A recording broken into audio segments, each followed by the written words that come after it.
I'd like to call this meeting of the Robbinsdale Area Schools School Board to order.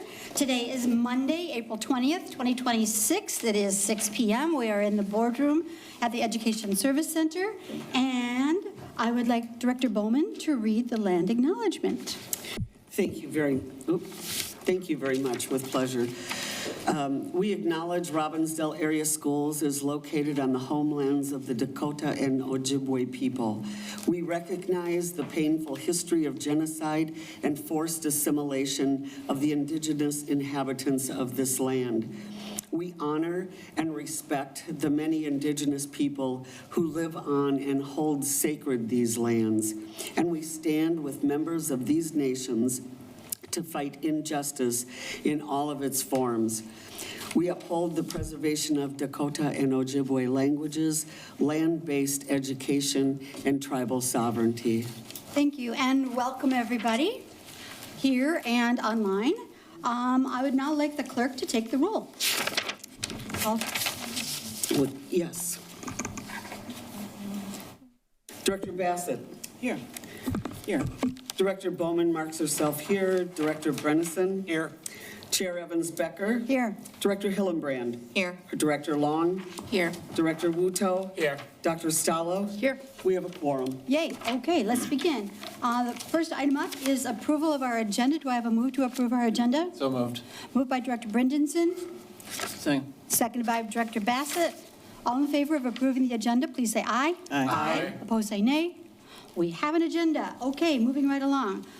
District Systems of Continuous Improvement. Superintendent Stallo. Excellent. Thank you very much. Good evening, board chair, directors, community members. We've got a team in front of us tonight who is going to help us walk through one part of our district continuous improvement process as we look at our strategic plan and the priorities that we have in front of us. So tonight they'll be talking about, under theme A, academic achievement. Their charter is working with a whole slew of folks behind them on enhancing an equitable learning system from early childhood to adults. So with that, Bridget, Shannon, Sarah, thanks for being here this evening. I'll let you go ahead and take it from here. Good evening. Good evening, Dr. Stella, Becker, and the rest of the board directors and our senior leadership. I am Bridget Dooley. I am a proud principal at North.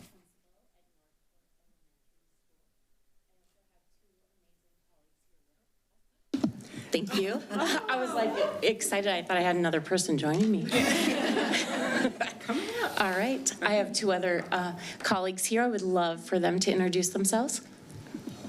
Hello, I am Sarah Tinklenberg. I am an early learning supervisor based out of New Hope Learning Center, but for all early learning programs in the district.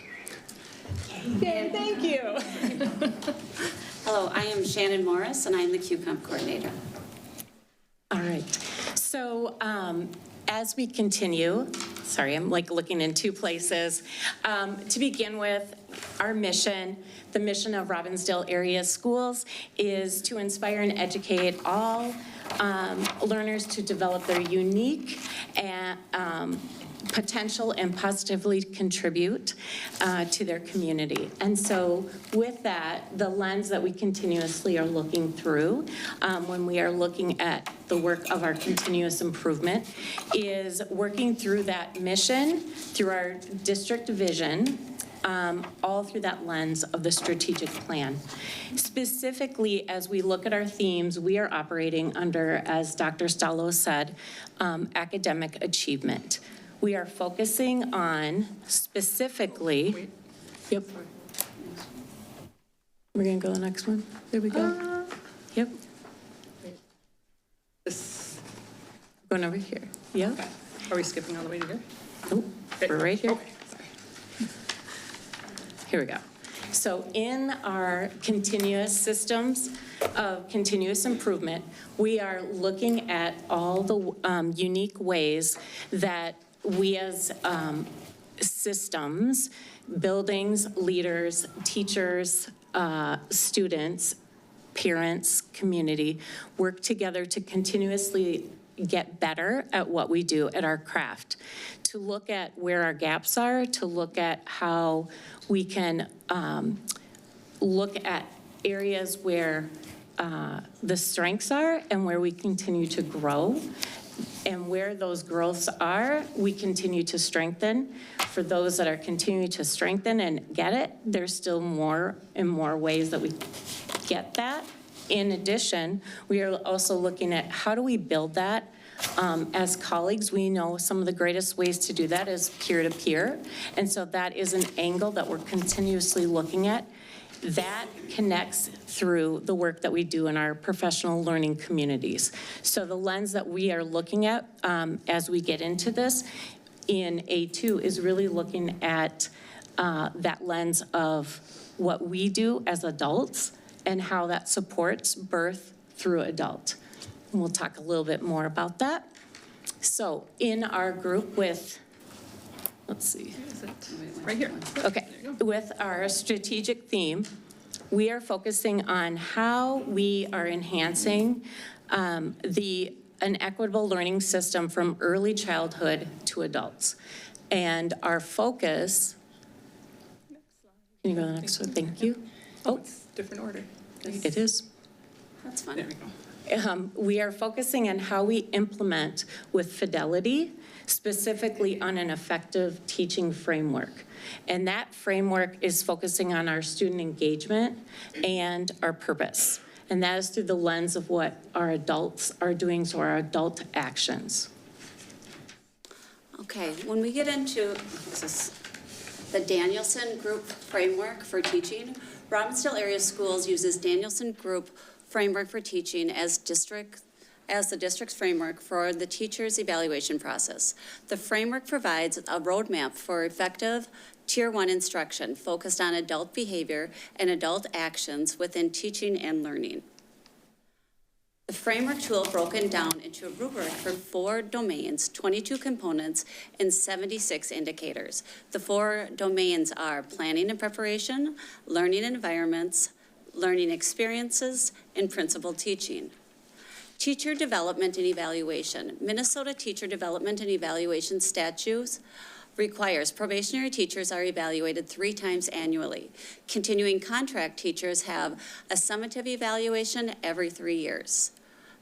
Quality compensation, QComp, also known as Minnesota Alternate Teacher Professional Pay System, is driven by Minnesota State statute. Voluntary programs designed to improve student achievement by enhancing teacher performance, including professional development, teacher evaluation, performance pay for teachers.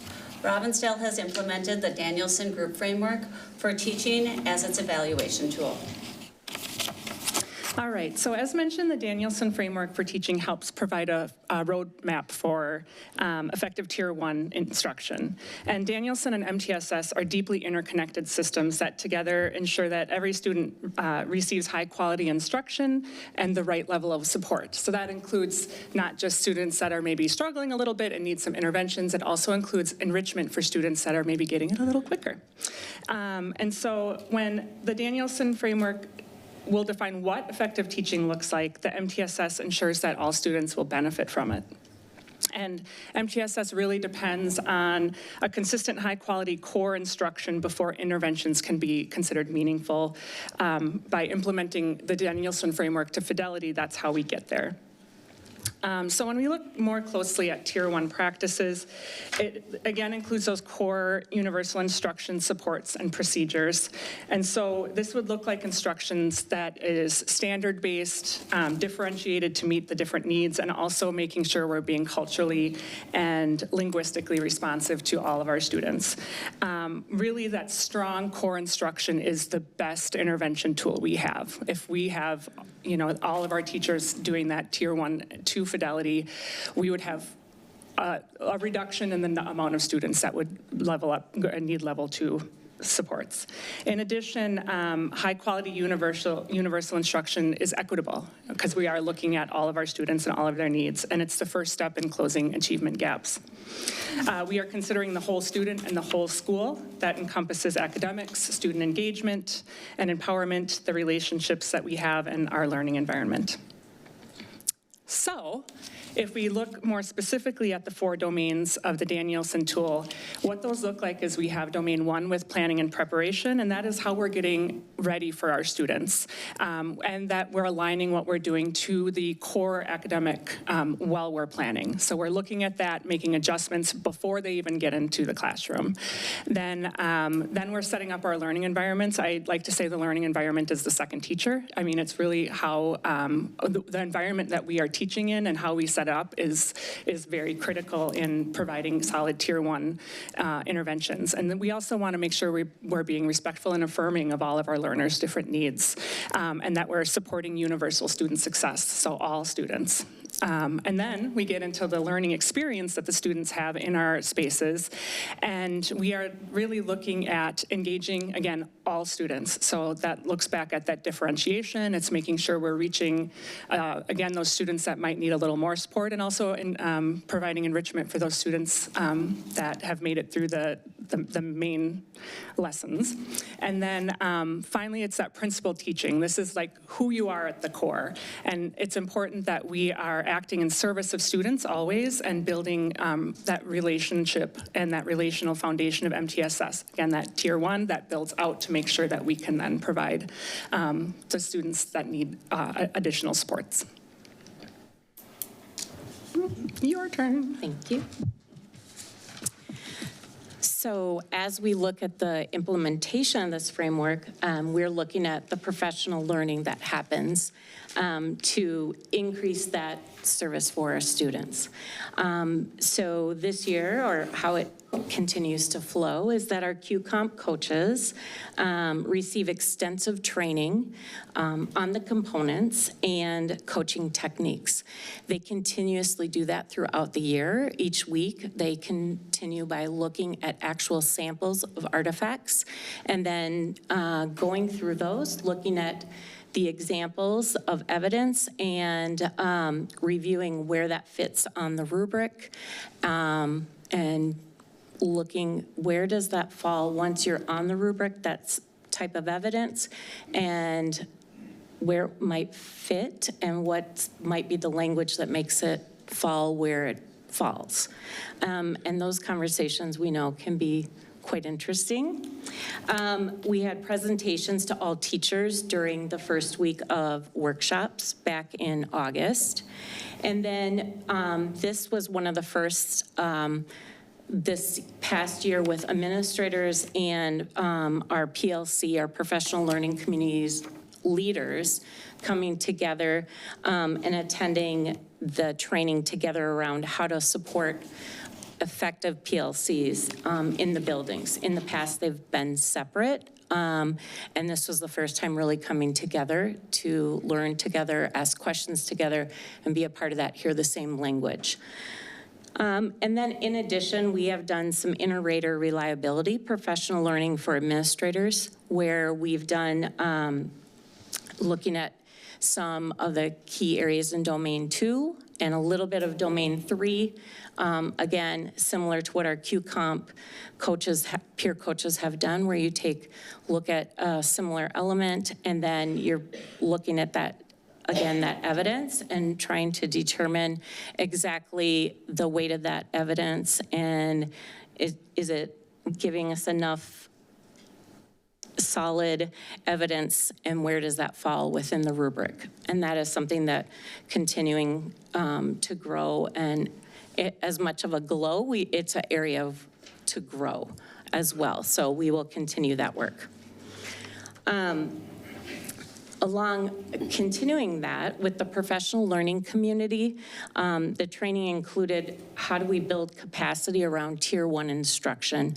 And as Sarah talked about that, really understanding the importance of that core instruction, really looking at data cycles and what does that data indicate and tell us to be able to drive our core instruction, as well as collaborating with principals to align PLC work with school improvement plans. We have had more of that. For example, Our PLC leads have had opportunities to come and meet with instructional leadership teams to give a little just check-ins on how things are going, just questions that they might have or areas that they're working on, growth areas of strategies that they're trying. Again, aligning it all back to where the school improvement plans are at each building. And then finally, we have the inter-rater reliability, professional learning for administrators. That has been focused on 2 domains, and that is domain 2, again, the learning environments, and then domain 3, which is the learning experiences. So effective implementation and evaluation ensures the fidelity of our MTSS framework. And again, that is really looking at how do we build, plan, execute, implement a really strong, solid core instruction. So our next steps as we continue to really look at this area is to, as we increase our student achievement and strengthen our MTSS framework, is by building capacity at sites around our Tier 1 instruction, strengthening our data cycles, and then looking at our intervention tools as well as our enrichment tools, and then our coaching support. As we talk about next year, and one of the pieces with our sites for next year is we have instructional coaches that are going to be with our sites and really looking at how we can provide more specific job-embedded coaching and using that piece.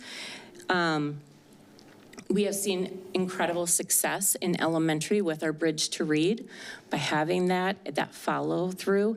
And again, going back to our peer-to-peer,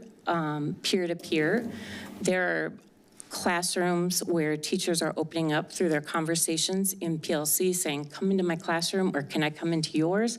I noticed you're doing this, and seeing great results when that happens. So that's a piece that we will continue to strengthen. And then we are continuing to look at how do we increase collaboration with human resources, administrators, and QComp to ensure we have effective implementation of teacher development and evaluation program. And then finally, establish a team of teachers and administrators to create recommendations for instructional framework implementation. And that is it. Opening it up for questions. Thank you. Do I see a hand with questions? Director Bassett? Hi, thank you for the presentation. So we've had QComp now for some years, and we've practiced MTSS for some years. So I from your presentation and then from just that history, I feel pretty confident that there's a system in place that folks know how to access and use. What I'm wondering about, and this is the place in our continuous improvement plan and strategic plan where we talk about academics, so what I'm wondering about is, and this may or may not be a fair question, to what impact you believe that now that we have so much shift in students going to different buildings, fewer teachers, how can the system, or what attention is teaching and learning giving to how to support teachers during this change? Because that's a lot. And I don't see that, maybe it's reflected here, and I'm not a teacher, so I don't know. Why don't you start with the Shannon? I can speak on to QComp. I can't speak to teaching and learning. That's not my. That's the area, so I'm just calling with it that. QComp, with the shifts for next year, it won't be as radical with the QComp program. The QComp coaches work with the continuing contract teachers, and they also are there for a resource for probationary teachers. And they are doing things this year that was kind of a shift where they're going to teachers and saying, if you want, I can watch your class for a little bit. If you want to go observe another teacher, providing supports like that. With the Q-Comp, it's the peer-on-peer support. So they go in, they have the pre-conference, and they're checking in on teachers. How are you doing? And providing that support, but also really giving the education on the framework of teaching. I don't know if that's properly answering your question, just giving you a little more insight into it. So as far as with all the changes next year, the caseloads might go up for the Q-Comp coaches. I don't know yet, because I don't know how many teachers we have versus how many coaches we have. So that might be something that does impact it. I think that's one of the, Yeah. I'll just go ahead if that's all right, sir. I think that's one of the reasons systems matter so much is because it, at the end of the day, whether it's Q-Comp or MTSS system, it shouldn't matter what building our teachers are in or our staff are in. It shouldn't matter if we've got a strong system and we're using common language. We need to continue to support teachers as they're implementing that, but the actual content of how we do interventions, how we ensure a guaranteed and viable curriculum, how we have common assessments, that's what we're trying to build.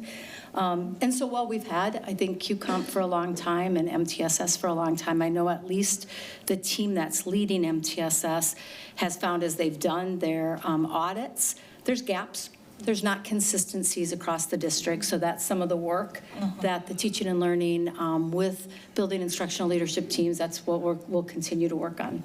Oh, thank you for that. You affirmed what I said when I started, but we've been doing this for a while, so I assume that there's a system in place that will do the kinds of things the superintendent just said. And so I guess I just would say, my question really kind of had to do with the increased numbers, people moving and shifting, and just the sheer volume. Classroom sizes may or may not change. So in terms of the academic support, achievement for the students, and then support for teachers, the system to be responsive and aware of that. So I'm asking that question because I think it's an important question, and maybe it's not the fairest question for you, maybe it's a question for Director Brodeur. How do I say her name? Brodeur? Brodeur. Maybe it's a question for her. And so I'll just ask that question to perhaps go back, because I'm really interested in that, because it's a big part of what's happening in 2026, 27 for this school district with all these shifts and potential closures. And then how does the learning get supported? Maybe it already is, and there's no need to do anything different. I'm not suggesting that there is a need. I'm just asking that question because that's what comes up for me, because we're going through a cycle of hearing about around that circle of, it's more than just a graphic, that strategic plan and the circles that we go around. So I try to keep my questions attuned to the section we're in. This is the academic achievement section. And so those questions come up during that time. So perhaps we can have some future information about that. I think we need to be able to kind of even tell our teachers, how are we supporting you in a different way so that we know. That's our job, is to know that we're providing the environment and the resources so people can get the work done. That's the job of the board. And that's a fair question. And I think it's one that's, the work that we're doing is evolving. And as Dr. Stallo mentioned, we're building systems. The tool that we use, the effective teaching framework, is the rubric that we're using. If we look at it in terms of when we talk about MTSS, MTSS is happening all day long, right? It's core. It's building those interventions or those enrichment pieces to support our students for what they may need throughout the day. If we look at the actual criteria, the pieces to support the evidence, you're really looking, what we're focusing on is, as we're looking at that, what's pointing out in the effective framework is really the pieces that we as a system continue to look at and go deeper and learn. It really brings out the core. the effective teaching that we would be doing brings out the strength of what it means to teach at the core level. And so we are just really starting to evolve with that. And so bringing this in and really being mindful of what our MTSS looks like to be able to support our students is really where we're at. So as teaching and learning and our role in this continues, that is a lot of the work that will continue for us to look at. So I'm hearing you say, just to summarize my question, so if I'm understanding you, what you're saying to me is that the multi-tiered systems of support, which is really what that is, you know, that acronym. So what you're saying is that's still a very viable approach. It's effective. Yes. We think it's effective. Well, I'm asking you, you know what I'm saying? Yes. So, I mean, but we do think that's effective, and it's an approach we're still using.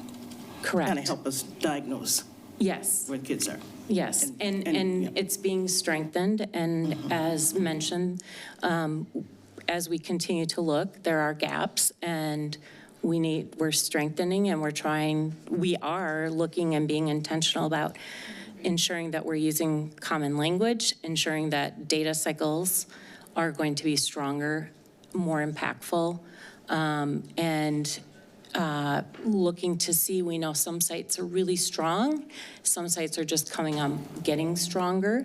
And so all of that is part of this work.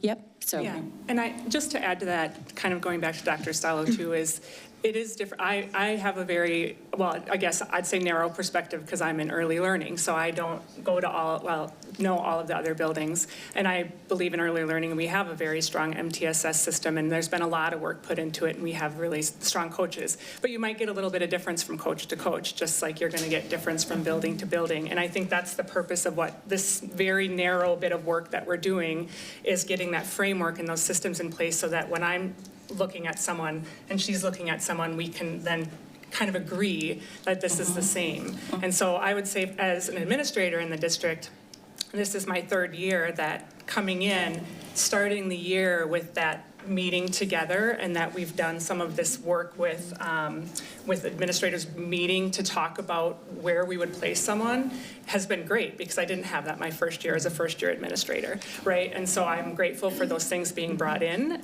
to the district, and I'm grateful that we do have such a strong collaboration with Shannon, and I know there's always room for growth. There's always room for growth in my job, and so I do think you're going to see a little bit of difference between building to building, but the hope is that as we continue to work on that you know, when teachers are moving or students are moving, that they'll have those systems will be in place. It might not happen right away, but we're working on it. So, but I am, you know, shout out early learning. I'm very proud of my folks, and I know you're proud of your building too. So, but I know there's a few of them in the room. So, Thank you. Thank you. I don't see, oh, I do. Dr. Brinson? Thank you so much for coming and sharing. Just a simple, or I think a simple question, we'll find out. At the end, you talk about strengthening MTSS framework at building capacity. Like, is there barriers or concerns that the board should be aware of that would prevent us from reaching these goals in the short term? Things we should be on the lookout for? sure. Well, I'm going to pass it to you. It is about level setting. I really believe that's what it is, that we need to really come together to level set, to have a clear understanding of what, you know, Tier 1 is truly about, Tier 2, Tier 3, and the terminology and how we're using that data, and how we are, you know, those cycles and all of that, and being consistent. So I think sometimes we, best intentions, and we had it all set, and it just perhaps looked a little different from building to building, and some buildings really embraced, jumped in. Their PD was really based around that. Other buildings' PD perhaps was based on something else.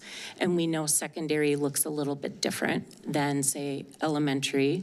And so again, that's another area. And I know teaching and learning has really started to unearth that more this year. So that's where the whole idea of bringing this in to look at how our effective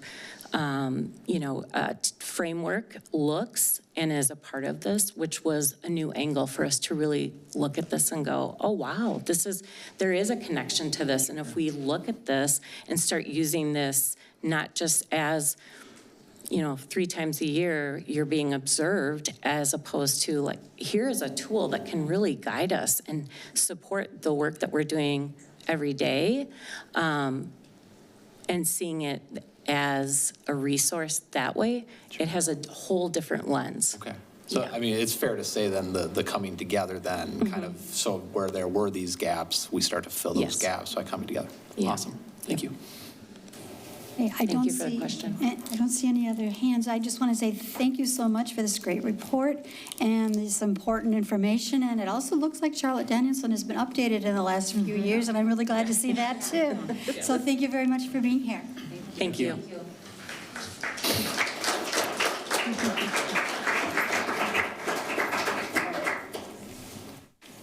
Okie dokie. That brings us to the consent agenda. Items on the consent agenda are routine in nature and are generally enacted with a single vote, a single motion, and a single vote. Any item on the consent agenda can be removed at the request of a board member and be considered separately. Otherwise, we'll enact them all with a single motion. Items on the consent agenda tonight are quite a few, actually.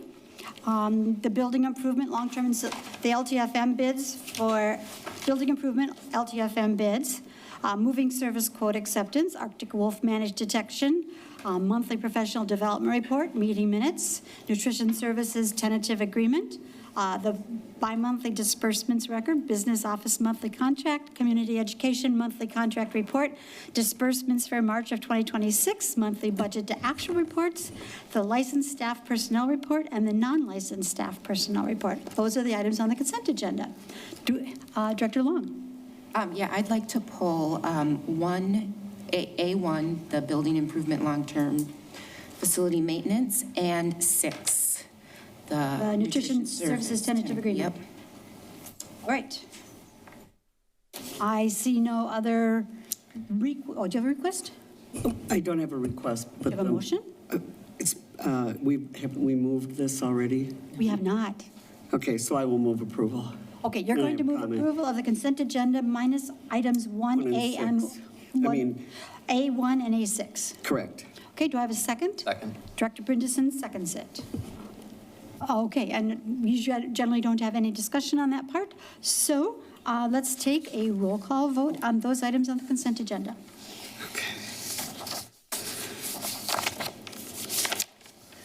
Could I make a comment? Or are we not allowed? I also have a little comment. Pardon? Is yours about the retirees? No, my comment is about a couple of the agenda items that have, a couple of the items that have really changed and really improved in their nature. And I thought it was really an important thing to point out to the public because it had been public requests like 3 years ago to have this information here, and it's now here And in now a it's form routine. that's, and now it's routine, and I just thought it was really important to point out. But I didn't know if that was the important, I just think it's important to point it out. Well, thanks for pointing it out, and can we take the vote? Sure. Thanks. So I don't get to say any more on it? Pardon me? I don't get to be more detailed No. about it? Well, did you want to be more? Oh, you have more comments? Well, I just wanted to be Okay, able to well, point before we out, vote, sure. you know, what it was that I think is really important for the public to see, and that would be the monthly professional development report.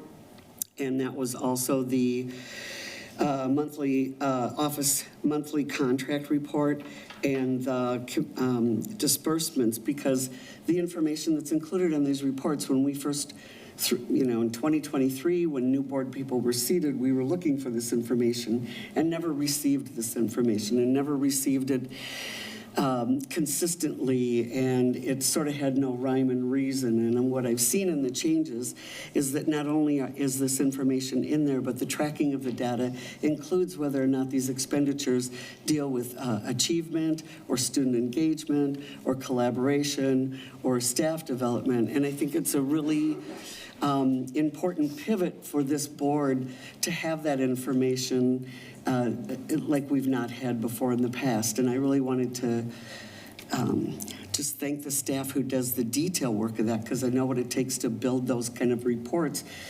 They're now sustainable, and it'll be information we'll be receiving as time goes on. But it's really, really nice to finally receive the professional reports that are so important for board members up here at this table. And I just want to say thank you. And I would just like to clarify one thing that you said. We have always had the disbursements part, but it's the monthly budget to actual that we hadn't had in the past, I think. Right, and there was even questions about disbursements, you know, at the beginning of 4 years ago. It's much more clean and the information is better, if anything else. So Okay. that's it's noticeable, so. Dr. Bassett? I just would add, I do think that the work that was put in and the detail and the questions that came from, in particular, I remember Director Holmes being a big champion for the kind of data that she wanted. You're correct, Chair. The data's always been provided, but I think fresh eyes say, well, I want to see this, this, and this. And I want to give credit to Director Holmes. She did a lot of that work. Thank you. Okay. As many of us did. Okay, so since we're discussing before the vote, I would also like to mention that we have 2 retirees. Sandra Farnham, 14 years as a licensed teacher. Thank you. And also Karen Tim, 34 years at the Education Service Center, is retiring. That's a lot of time. So thank you very much for that. I'm ready for you to call the roll for this vote then, I believe. Sounds good. Director Baskett. Well, Director Bassett says yes. Yes. Baskett, no, not so much. Excuse me. Thank you. Director Hillenbrand. Yes. Director Long. No. Director Bredesen. Yes. Director Bowman votes yes. Chair Evans-Becker. Yes. And Director Wuto. Yes. Great. Okay. Motion carries. Motion carries 6-1. All right, so let's do the building improvement, long-term facilities maintenance, LTFM bids. Director Long, did you want to say something? Yeah, so I would like kind of, if we could have a brief overview on that. It's $8 to $9 million of building fixes, right? I don't want to say necessarily improvements because it's like for like, right? And it's around, you know, I hear a lot about the safety and security referendum. People ask how are we spending that money? So I would like to briefly go through that, to talk about that. There's also in here some improvements to a kitchen and the bus garage too. Kitchen. Yeah. Oh, sorry. Like for like. I don't know, what word do I use to sum that up? Repair? Like for like. Repairs? Okay, repairs. Okay. Maintenance. Okay. Oh, it's right in the title. Okay, CFO Hoheisel, can you give us a few words? I can, thank you. Good evening, Chair Evans-Becker, Superintendent Stallo, school board members.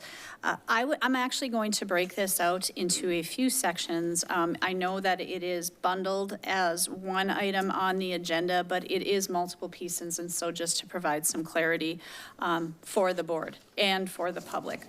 The first 2 items listed in the board packet are improvements to secure entrances to Meadow Lake and Fair Crystal. And just for note, Fair Crystal, even with board approval tonight, is contingent upon the conditional use permit approval that is going to vote for the City of Crystal tomorrow. I'd just like to call that out. We are working on secured entrances both at Meadow Lake and at Fair Crystal. This money, we don't have a safety and security levy.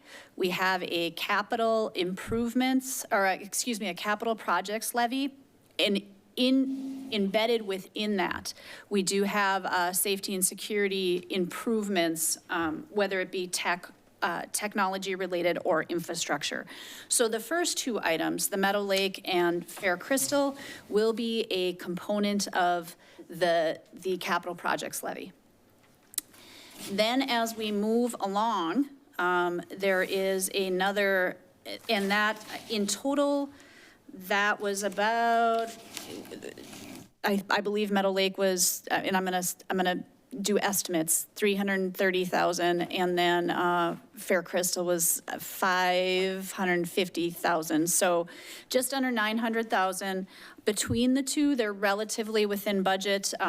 Meadow Lake was over, Fair Crystal was under, and so they're within budget.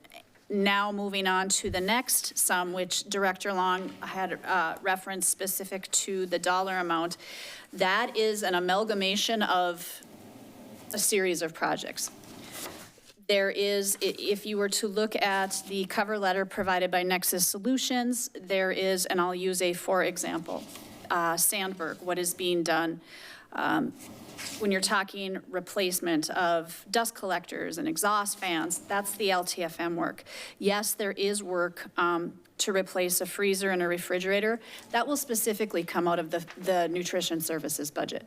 So even though it's listed as long-term facility maintenance, there are items within this cover letter, even if you were to look and say hallway security doors and hardware replacement at Cooper, that could be, we could use our capital projects levy for that as part of an element of safety and security. So it's presented as the vast majority is us doing repairs and maintenance, long-term facility maintenance. However, there are items in there that will be specific that are, new that food, nutrition services can cover. So we're looking at projects at Sandburg, Cooper, the bus garage. Again, that is more just making sure we have power backups and update finishes and replace plumbing. Again, with buildings that we are uncertain of what could potentially happen with them, we're scaling back and making sure we're not making investments into something that would be undone, or to the best of our ability, we're trying to limit that.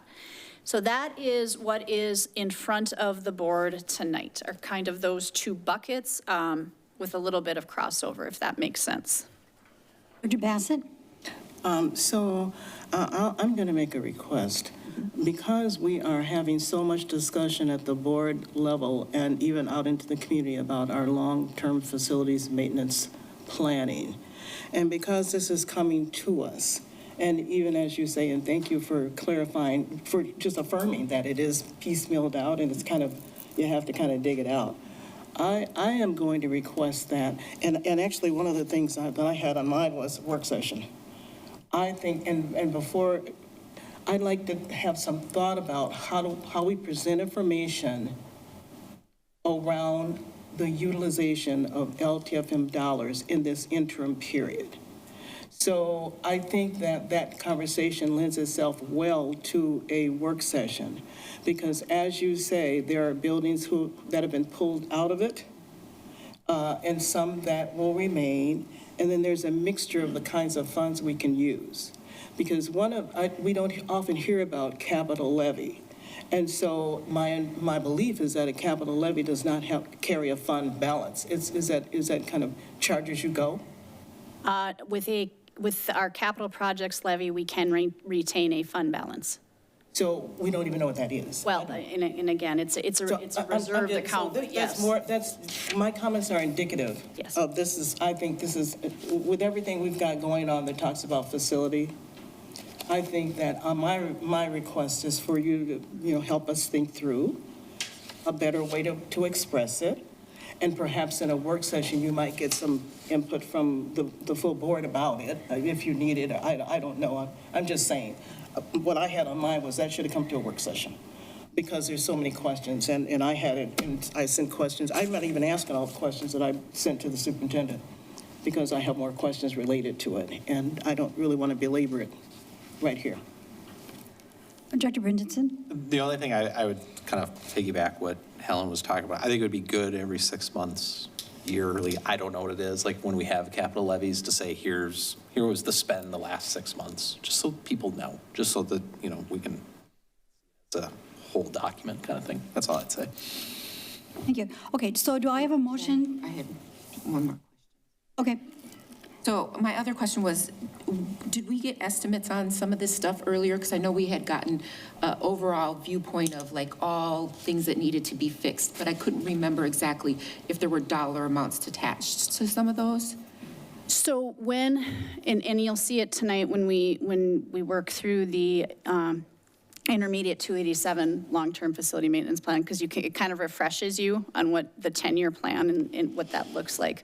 When you're looking at that plan, there's items in there that talk about particular areas specific to health and safety.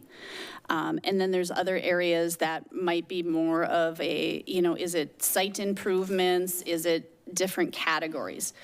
Typically, when the board is reviewing that and approving a 10-year plan, you're approving not only the dollar amount, but conceptually the projects that are going to fall within that.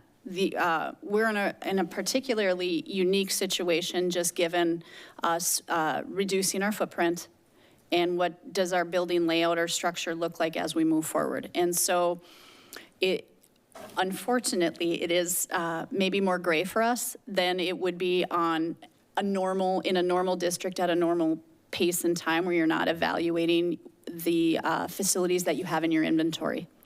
If you always know, like those are our 10 buildings and this is the rotation and the investment we're gonna make, is a little bit easier than where we are today. Again, we just don't want to spend it. But as far as the long-term facility maintenance plan, yes, you see that. It's just not, we're gonna invest money in site improvements, which again could be parking lots or roofs or paint or what have you. You're just not seeing the fine detail that now you are when you get a list of here's the work that we're doing. Like the HVAC work is in there, it's just not itemized as here's Sandberg HVAC work.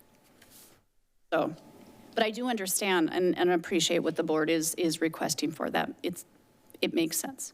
Thank you. Superintendent Stallo. And just as a reminder, Kristen, just for folks who, and I know tonight's a really good example because we're going to see the District 287, but will you just remind all of us of the time of the year that the board comes forward to approve that overall long-term facility maintenance? And then to your point, we work through that. And sometimes things happen where even though we said we were going to do this, that's actually going to be now in year 3 instead of year 2. And then the board gets a chance to approve that the following year. Just remind us of that process. Absolutely. So our long-term facility maintenance plan, it is incumbent upon the board to provide a 10-year plan to the state of Minnesota.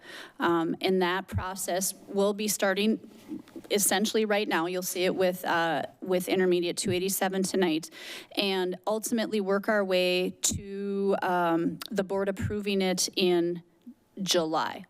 Again, it's a 10-year plan. It's intended for the levy cycle and you to say, yes, we believe we are going to be, this is whether it's a bottom line dollar amount, whether it's by category, this is what we're going to, this is our plan. This is what we're going to put forward for our taxpayers to support. This is what is already financially supported. If we had issued debt, that's how it rolls out. So that work is done.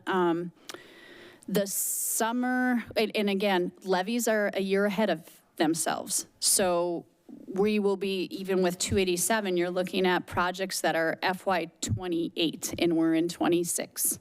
So it's the board's best estimate and the district's best estimate of the time of the work you're going to be doing. Sometimes the unforeseen happens and you have to prioritize a little differently, but that is the timeline of how we work through it. Thank you. Director Long? Yeah, can I ask a point of clarification? Sure. Okay, so when we vote on this, No, on number 1. yeah. Yes. And then, because I guess I agree with Helen, like, I feel like we should have had more of a conversation about this, because I don't know that I totally understand the whole plan that's being proposed in here with everything. So if I abstain, then... It's okay. Okay. Okay. Director Bassett. I thought I saw Director Woodward, but maybe didn't. I didn't know. Okay. So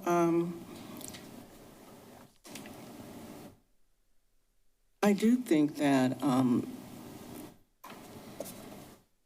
having this come to having the long-term, maybe not necessarily these projects that are on for tonight, but having a discussion about it, because one of the things I was thinking about as you were talking is, one of the first conversations that we had when we talked about the long-term facilities maintenance plan,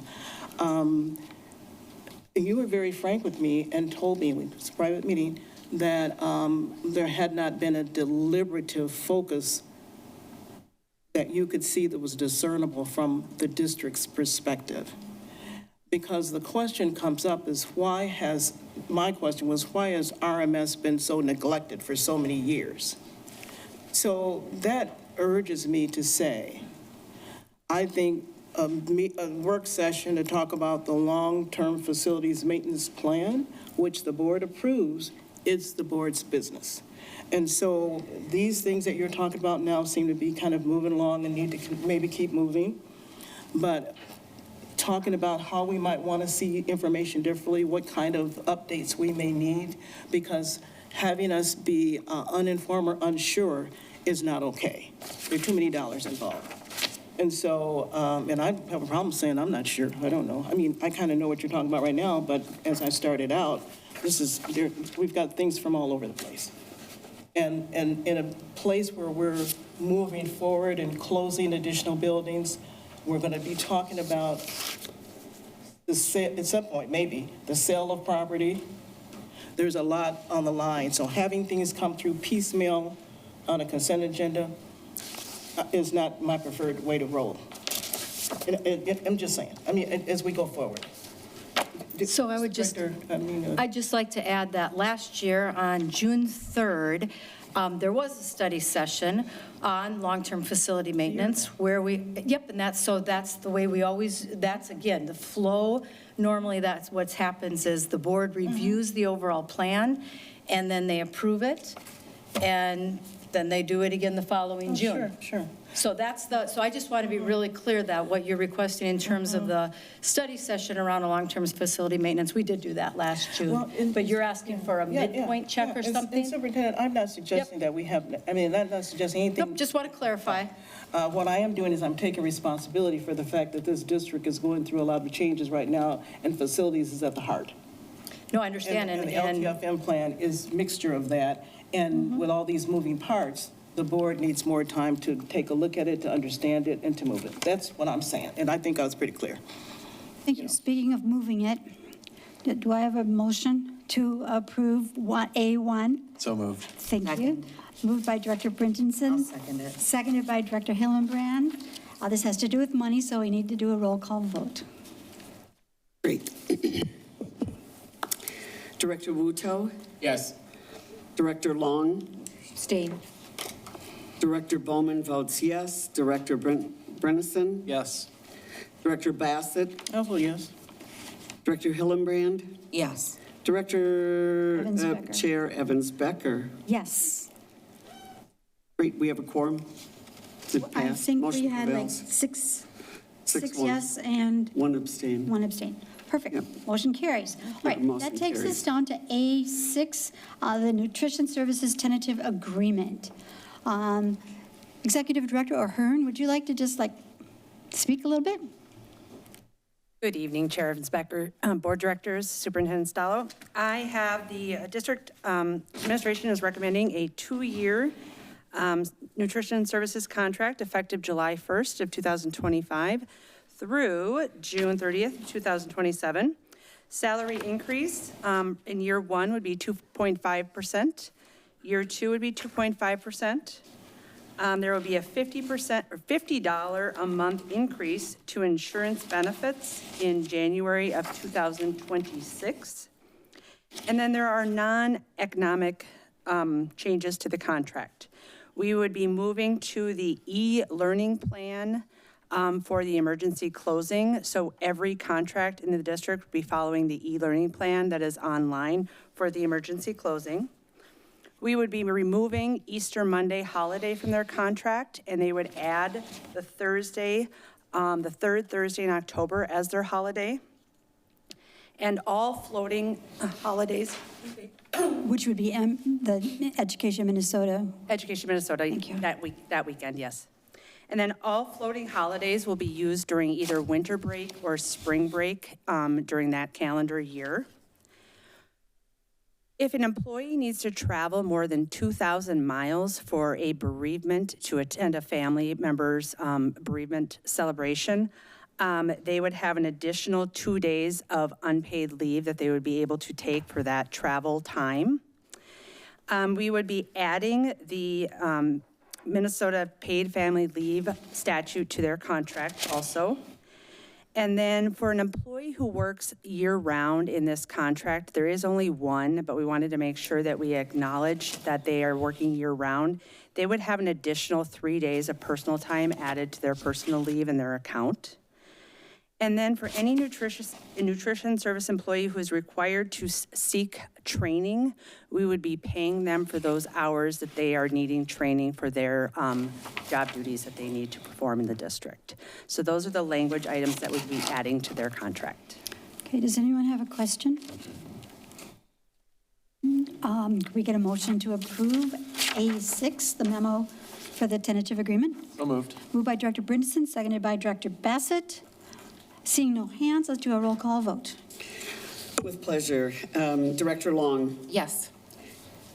Chair Evans-Becker. Yes. Director Hillenbrand. Yes. Director Bassett. Yes. Director Bowman votes yes. Director Brennison. Yes. Director Wuto. Yes. Motion carried. Unanimous. Unanimous. Woohoo. All right, thank you. All right, that moves us down to no, it doesn't.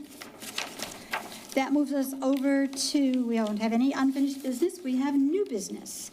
And so we have we need to accept our donations. Is there a move to accept our donations for this month? A move. Moved by Director Bassett, Seconded. second by Director Brinson. Thank you, thank you. Not seeing any hands or anything, so can we do a roll call vote on that? Of course. Are we ready? Yep. We are. Sounds great. Director Bowman votes yes. Chair Evans-Becker. Yes. Director Hillenbrand. Yes. Director Wuto. Yes. Director Bassett. Yes. Director Long. Yes. And Director Brennison. Yes. All right, motion carries. We are accepting the Unanimous. donations, and the amount of donations this month that we are accepting is $7,636.27. Thank you, everybody. All right, moving on under new business. District 287, long-term facilities and maintenance information and discussion. Can I send this over to you, Director Long? Yeah, and I'm going to send it over. Pardon me? And I'm going to send it over Okay. to Director Hoheisen. So here we go. Thank you. I feel like, you lose a little buildup for what's coming when we've already talked about the long-term facility maintenance plan. But what is in front of the board tonight is, and this will be reviewed tonight, will come forward for a vote at the next meeting, is Intermediate District 287's long-term facility maintenance 10-year plan. You were provided with a series of attachments. One is what the board needs to know. There was a resolution. There is the Intermediate's 10-year plan, which we've already discussed. And then it is the member districts and how that the dollars split up amongst districts. A few things that I would like to point out is this flows through member districts because intermediate districts do not have the authority to independently levy. So they have to take their member districts and divide that out. So we levy on their behalf for those expenses. They do two forms of a levy. One is a pay-as-you-go. They're covering health and safety costs. Again, I believe that they have some parking lot repairs, which are identified as site-specific, and then there's a geothermal project that they are working on that is the pay-as-you-go, meaning it's levied in the year you have to spend it within that particular year. And then there's debt that they had issued back in 2022. There might be another debt as well. 2017 and 2022. That they issued bonds, and then we're annually paying that down again, just like the mortgage. And so the dollar amounts that we are being requested to pay or put on our levy to have our taxpayers pay, we are down approximately $49,000 from last year, from the work that we, the levy that we put in place. Again, it's a year removed. And it's about $11,000 for the pay-as-you-go, and then the debt also decreased by $36,000. So in totality, we're down a little bit from what we were with what the board approved last year. And again, I'll just open it up for questions. Are we approving it tonight? No. This is new business. It will come for a vote on the next meeting. So I'll just open it up for questions. I'm sure Director Long would be happy to answer them for you. Or refer them on. Or refer them on. Or not, huh? Anybody have any questions? This is pretty routine for us. We always do the 287 LTFM before we talk about ours because theirs rolls into ours and has an impact on what ours is going to be, just to clarify. Okay? Any questions about the 287 LTFM? We will be voting on this at our next meeting. Everybody will be comfortable with that. If you end up with any questions, send them on over. All right. Thank you. Right, moving right along. Now we're up to new business item C, action, level 3 custodial grievance. And it's recommended to do as we have been doing all along, to move it, that the board forgoes having a hearing and refers the matter to arbitration. Executive Director O'Hearn, do you want to say anything? Chair Evans-Becker, I would agree with you that I would recommend moving this on to arbitration as we have considerable amount of documentation to be able to move this to arbitration to back the district's decision on this Matter. yeah. Okay, Director Long. Decision on this matter. Yeah, can we ask questions now? Is that? Generally, we get a motion first. I Is there a can wait move? for that. You're going to move it to arbitration? No, I can wait for it to be Well, you moved can and then move I it. can ask. Okay, moved by Director Bowman, seconded by Director Brennison. Now we can discuss. Director Long?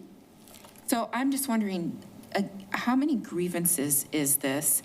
And then is there any audit that we're doing on what might be the issues going on in that department or those departments? I don't have the number of grievances tonight for you. I can get that number, but I don't know that off the top of my head. Okay. And are we looking into why?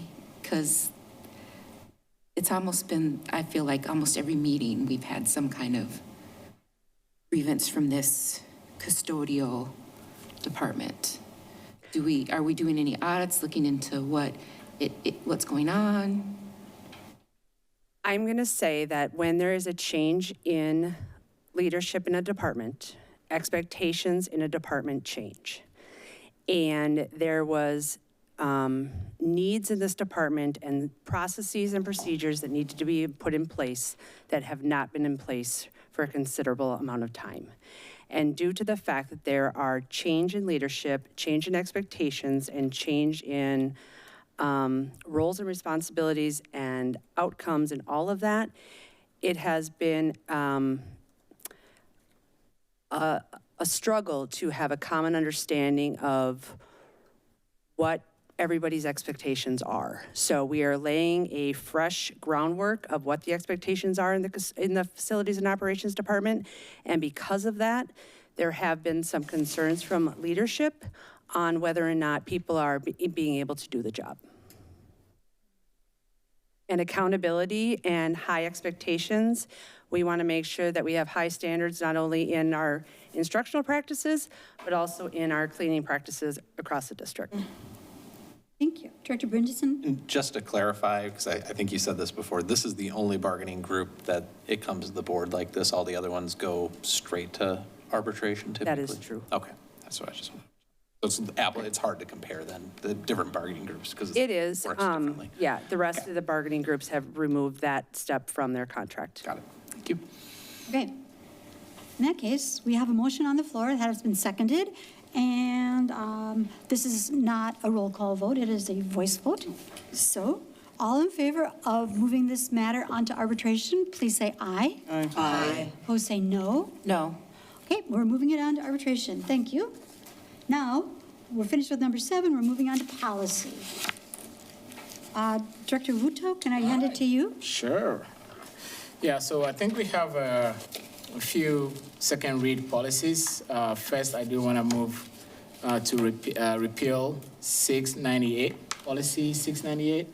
As we discussed last meeting, this policy is already embedded in other APs in the district, and administration recommends that we pull that one back out. Okay, so you're moving to remove 698? Correct. Is there a second? Second. Moved and seconded to remove policy 698, and the reason is because it's already embedded in other places. Other places. All right. Seeing no hands up for discussion? Oh, did you want to say something? No. Okay. Seeing no hands up for discussion, all in favor of removing policy 698, state teaching standards, please say aye. Aye. Opposed, say no. Okay, gone. All Back right. to you, Director Ruto. Yes, so we do also have the other second reads that are ready to be approved unless board members have any comments. And if there is none, I'm going to move for approval of those policies. I'll second. Okay, moved by Director Ruto, seconded by Director Hillenbrand, and the policies that we're talking about are 510, 530, 605, 610, 611, and 612, and 623. Correct. Seeing no hands up, all in favor of approving those policies, please say aye. Aye. Opposed, say no. Approved. Okay, now we've got some first reads. Back to you. Yes, there are a couple of first reads, and the changes are all in the board packets that we've all received.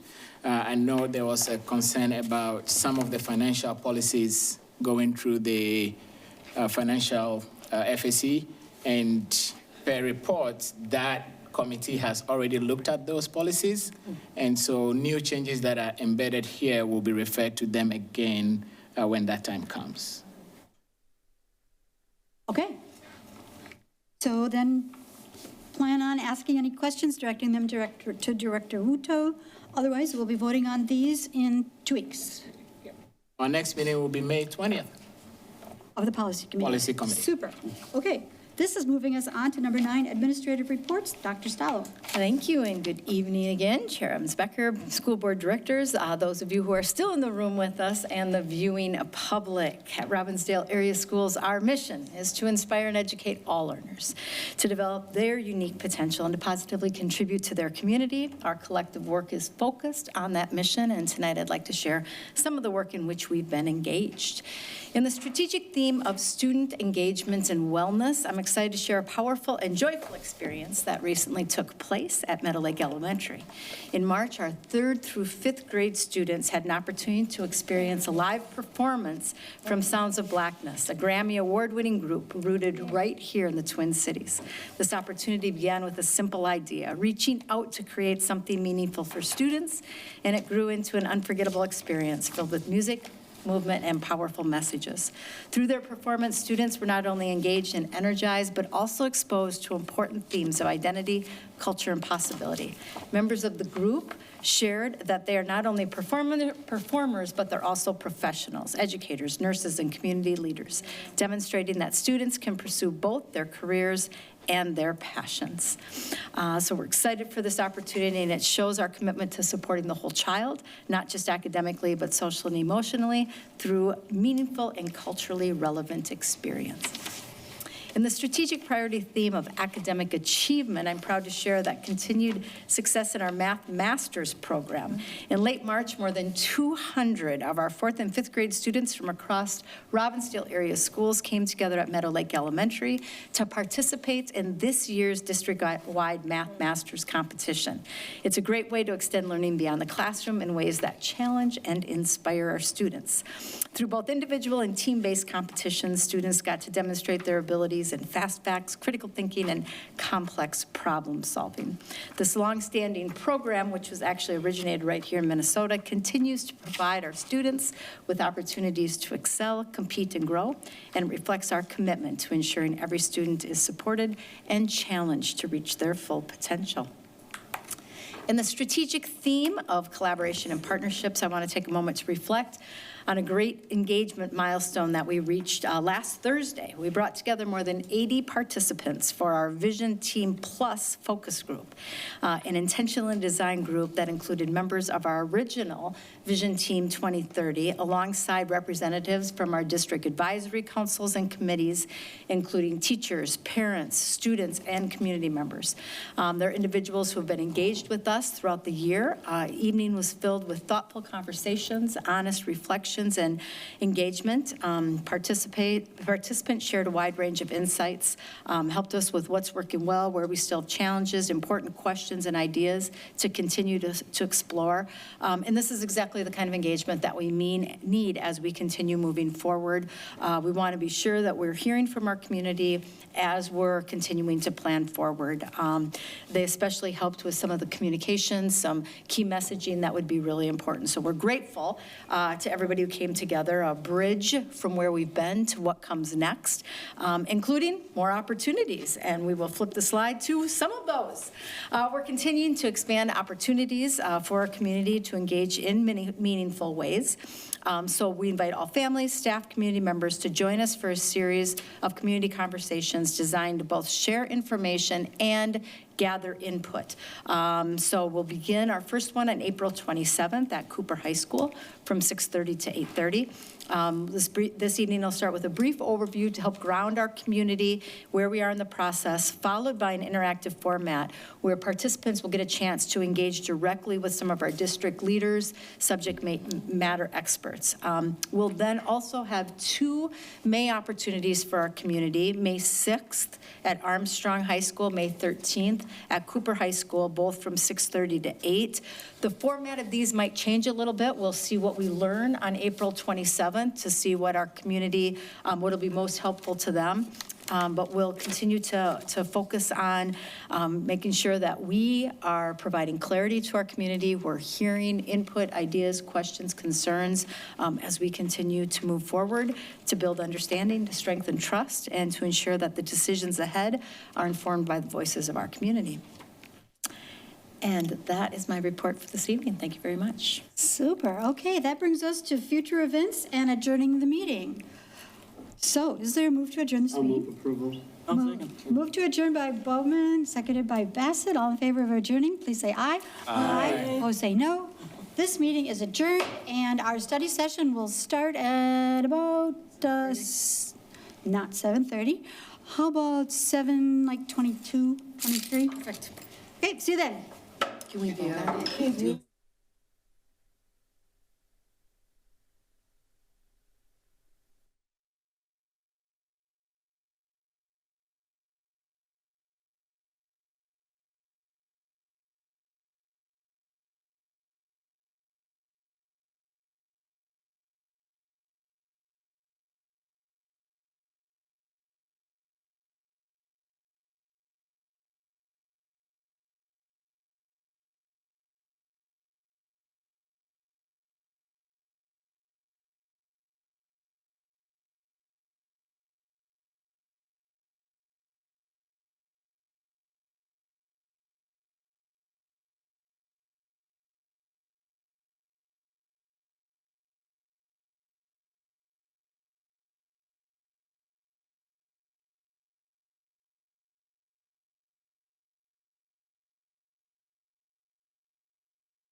Okie dokie. Welcome to the school board study session. Today's Monday, April 20th, 2026.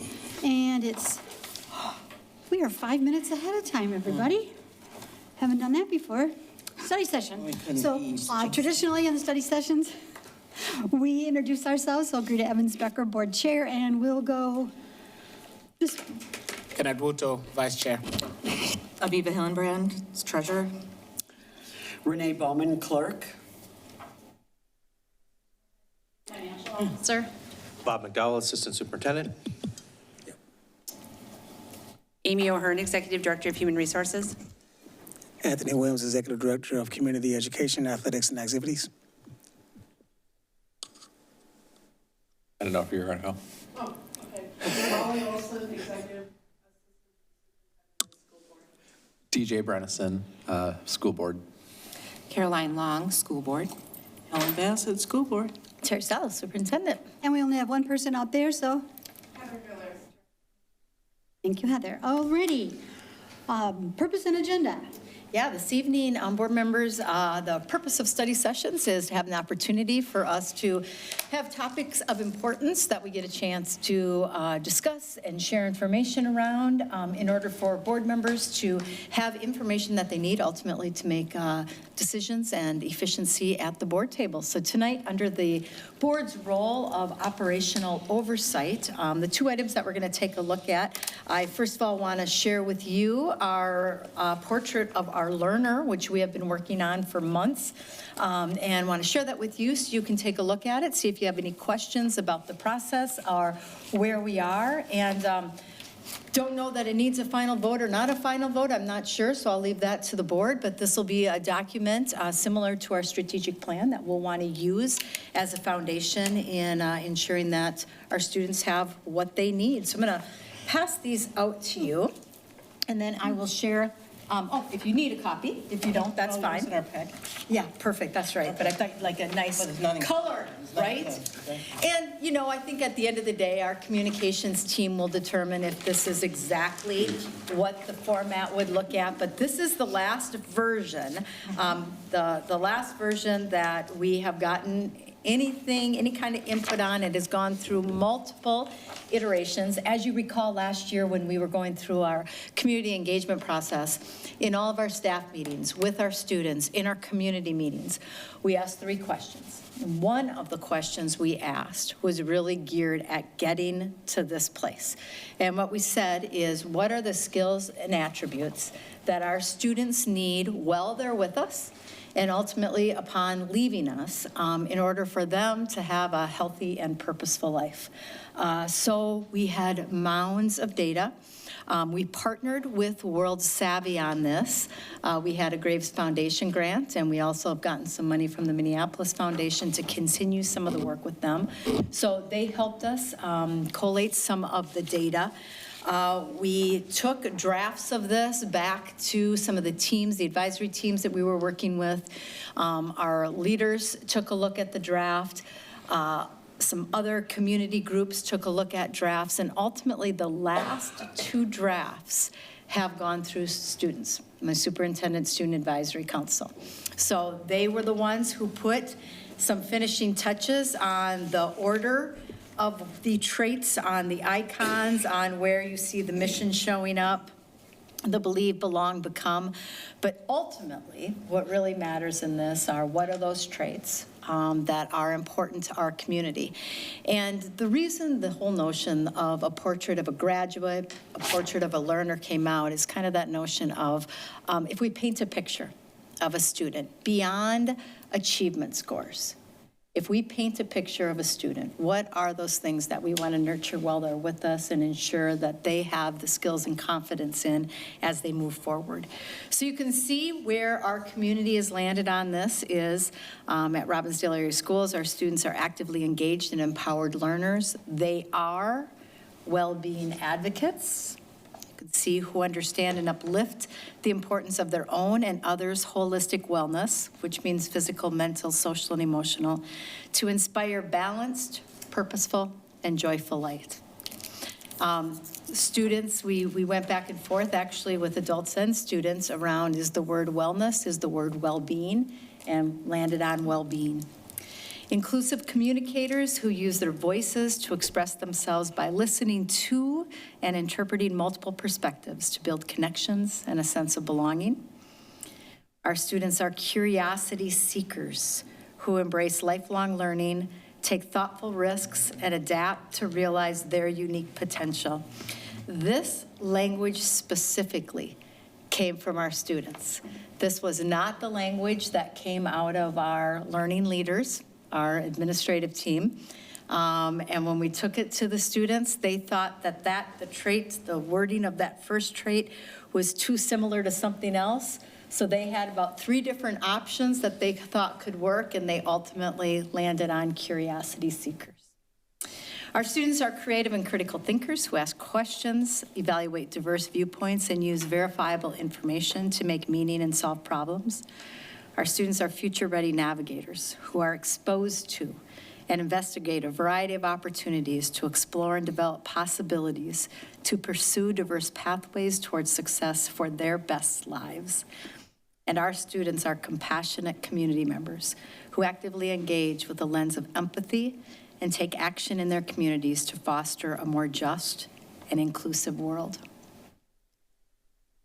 So as groups read this, and as the students especially looked at this, they just said, yeah, this would be great. What else does it mean? And that's going to be some of the next work, right? How do we look at this and say, okay, 3rd grader, what are we doing and how do we know? 8th grader, what are we doing and how do we know? So that's going to be some of our continued work forward, is as we share this now with staff, with families, with kids, to determine how do we pay attention to this as part of the foundation of who we are, just like our strategic plan is a huge foundation of who we are. Pretty impressive. Anybody have any questions, comments?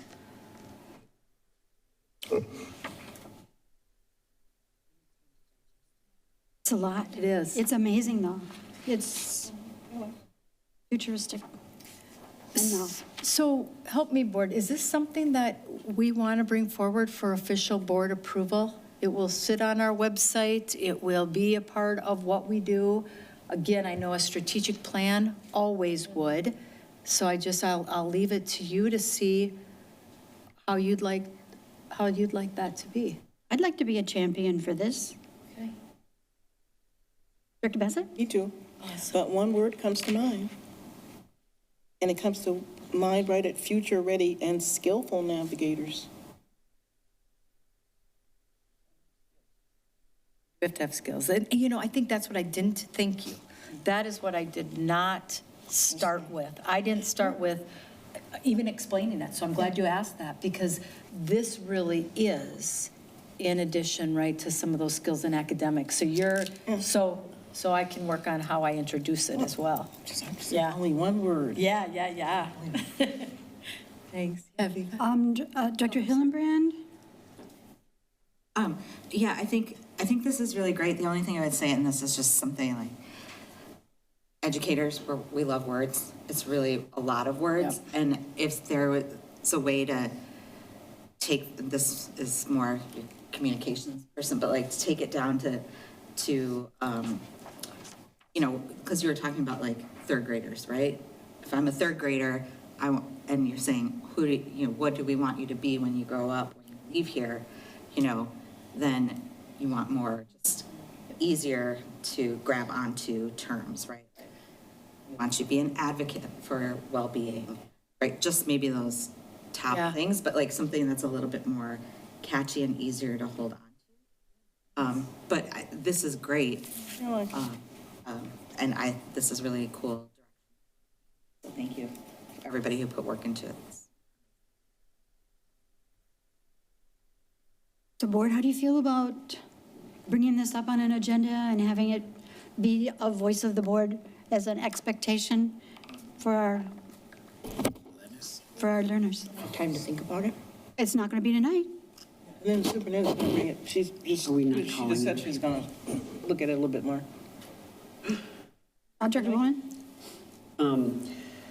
If we do bring it up, it can then be something that's reviewed annually to make sure, or every 2 years, or, you know, because to me, it speaks of being a living, kind of a living document.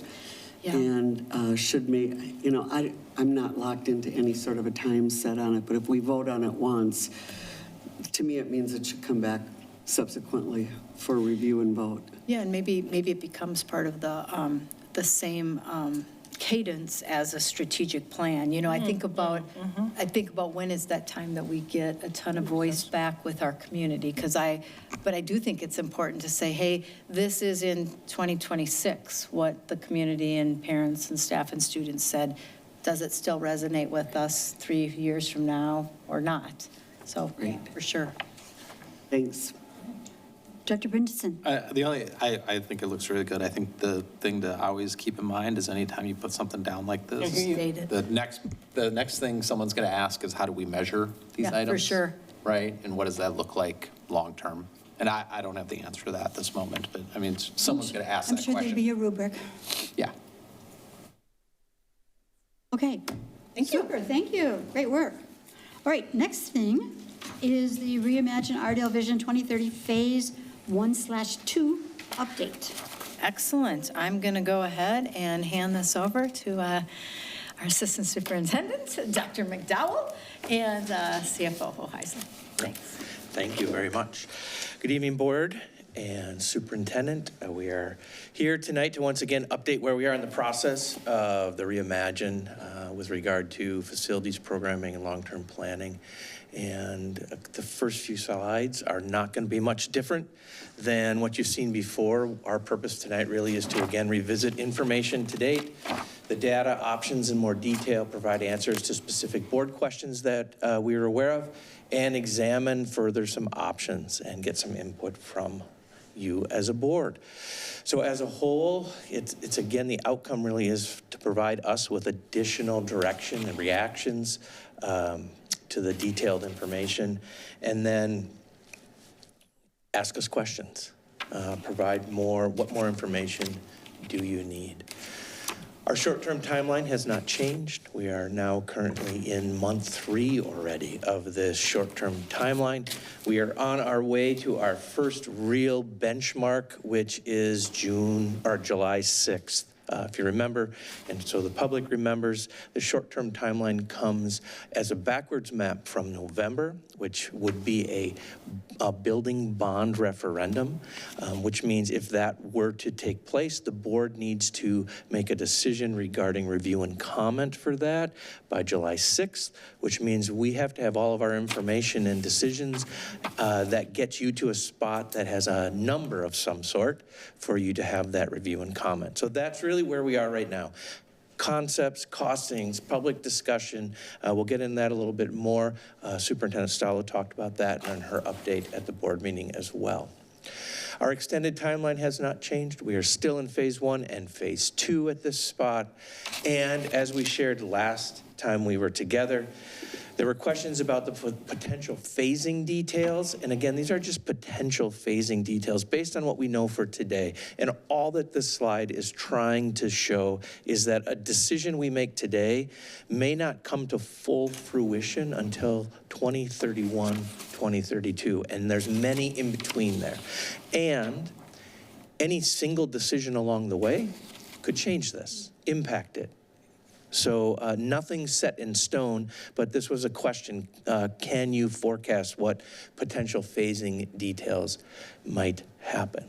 Community engagement that was spoken to earlier. Last week, we had the Vision Plus meeting that Superintendent Stallo spoke of. The 27th, we have our first community conversation. May 6th and May 13th, we have community engagement meetings. And then along the way, we're going to be meeting with students and staff at various times. I know our calendars got set today. Molly put out the first round of staff meetings, and so the next few weeks are going to be very busy in the hour between 7 o'clock and 8 o'clock and 2 o'clock and 3 o'clock, 4 o'clock in some cases. As of the last time we got together, what we thought we heard were some general support. Again, nothing new here. We kind of reviewed this once, but we've been following the general support for the consolidation to one high school as an option, whatever that looks like. General support for neighborhood elementary schools, the expansion of arts and innovation across all of the schools, support for keeping RSI right now with the enrollment of around 700. We talked last time about the Plymouth Middle School pool coming in as a competition pool, if we can figure that out, and then the SMS pool becoming an auditorium of sorts. And then general support for something on the RMS site, if possible. But that is kind of a side conversation at this point in time because we generally wanted to hold on any decision regarding that right now. So our vision right now is one high school, 2 middle schools, 6 to 8 elementary schools, creating a district-wide identity and setting ourselves up for having consistent programming for all. That's really the vision, if we break it down in its simplest form. We operationalized that last time to be that we create a single high school through the renovation and expansion of the Cooper High School site and New Hope Learning Center site. We further operationalize that to utilize the Armstrong building as the Plymouth Middle School and then other programs. We then would renovate the Sandberg building, which would stay as a middle school, so that the students in that building had an equitable experience to the students who would now be moving into the Armstrong building. And then we would renovate the Plymouth building so that RSI and other programs could move into that. Part 2 would be establishing 6 neighborhood schools, and at this point in time, we kind of landed on Zachary Lane, Meadow Lake, Northport, Lakeview, and Olson C currently, and Forest as the neighborhood sites. And then we have Fair Crystal, that at this point in time, the placeholder is for early learning, adult academic programming, enrollment, and community education. And so as you can imagine, putting this slide up has caused people to go, wait a minute, what? And as a way to explain it, we put placeholders in Fair Crystal. So now we're in the process of detailing out what truly fits in that building, not just in concept or by size, but if you actually think about what goes on a daily basis with those programs, does it make sense? Those are now the type of conversations we're in right now with different groups. Same with program relocations that are on the right-hand side. These are the first blush locations of these. We could get to a spot where we get down the decision-making tree and we say, wait a minute, that's not really gonna get us to where we need to be, and we might have to make a change. But this is the first operationalization of that plan. From a map view, this is what the district would look like if that were operationalized, just from a building set at this point in time. The blue are the elementary schools. The green are the middle schools. The purple is the single high school. You can see RSI and RTC are on that Plymouth site. And then we have early learning, enrollment, community ed, adult academic programming right now at the Fair Crystal site. And then we still have the warehouse and the bus garage noted on this map. So now where are we at this meeting? Well, we've taken all that information and we've made some planning assumptions based on all the information we have at this time. With regard to the middle schools, the assumptions included having middle schools that could house 1,100 to 1,200 students. After all of what we looked at and in talking with administrators, we believe we need around 51 learning spaces in each one of those schools for the middle school to happen. That includes general ed, special ed, arts and innovation space, music, gyms. It also includes additional spaces because we have before and after school things that happen. We have our DAPE programming. We have performing arts. That's important. We have outdoor learning that's important. We need space for itinerant staff. We need space to hold meetings. We need space for small groups, and we need space for storage. And then at the elementary level, our assumptions were around creating the 6 4-section middle schools Those would hold roughly 550 students. That helps us create the efficiency. That's why we went to that model, not only in section sizes, but also for our specialists, being able to keep FTEs in buildings more than what we can now. Our elementary schools would then need roughly 29 learning spaces. Again, those are general ed, arts innovation, pre-K, music, and additional spaces. Special education, small groups, interventions. We know that they need the equivalent of 2 gyms. We know that we need the ability for 2 grades to be in a cafeteria at a time. We know that we need to take into account drop-off and pickup. We have before and after school, date, performing arts, again, outdoor learning, itinerant staffing, and storage. In addition to that, we also take into account having the one building that's a 5-section Spanish immersion K-5. 5 sections allows us to navigate somewhere between 700 and 750 students in a building. And then that building also needs additional learning spaces. So, what we have for you tonight are simply what needs to happen from a square foot increase by building based on if we move from the operationalizing the vision slide to the map slide, and then we have Nexus and Wold come in and say, all right, given those assumptions, what would we need to do to the physical plant of each site as far as increasing square footage? That's the level of detail we're at right now. So, Meadow Lake Elementary School would simply need an addition to their cafeteria. Everything else would be done internal in that building to create the spaces needed. You can see that the assumption is that the outdoor classroom would be in the middle of that building, that area in the middle. That would be what would be created as the outdoor classroom area. So, what's that? Yeah, the current courtyard.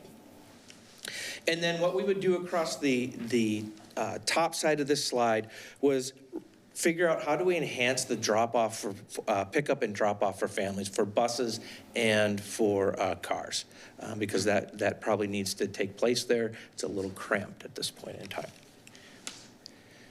If we move on to Northport, you'll see that Northport, in order to meet the requirements of our assumptions, we would need to add a section on the bottom of this slide for student services, so psychologists, social workers, those type of itinerant and everyday staff. And then we would also need to add a significant section to Northport to make a gym and additional classroom spaces. Again, everything else would be internal of the existing space to make this building meet the criteria of the assumptions. The outdoor classroom would be on the other side of the playground area in this building. Is the stormwater new?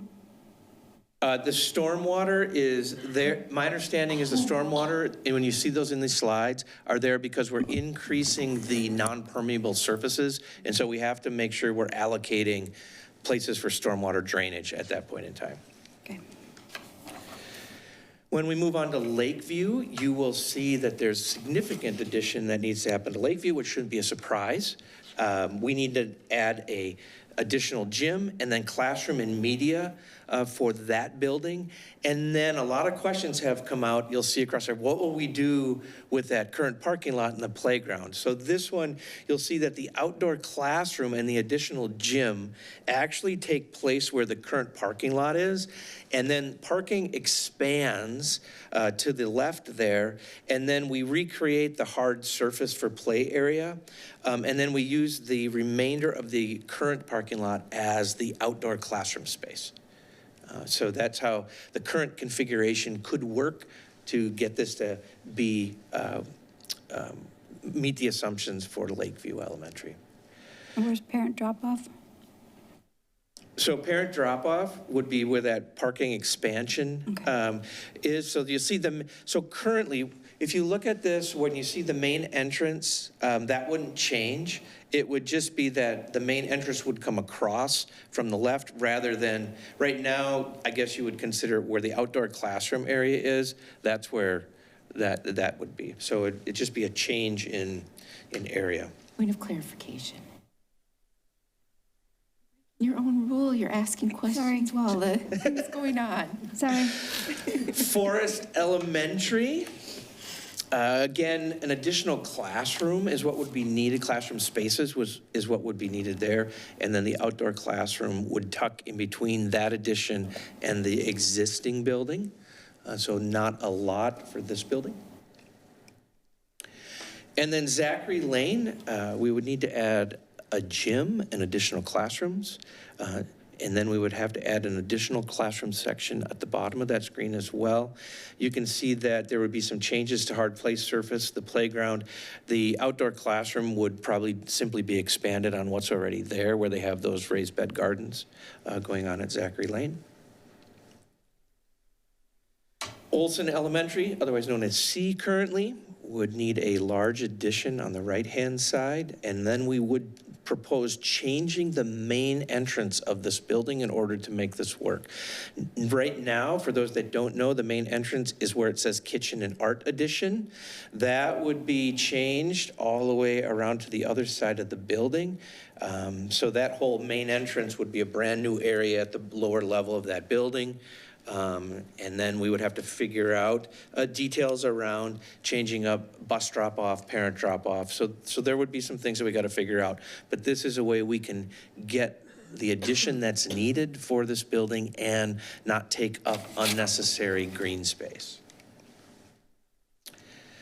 When we move to Plymouth, you will see the only thing from an exterior footprint addition would be changing up that pool lobby, and that simply is in relation to, if you remember, the plan right now is for Plymouth Middle School to have that pool be the competition pool. And so we would be updating that entrance and making that into the competition entrance. That's a little more feasible than what it is currently. Other than that, all of the other changes would take place inside of the current footprint.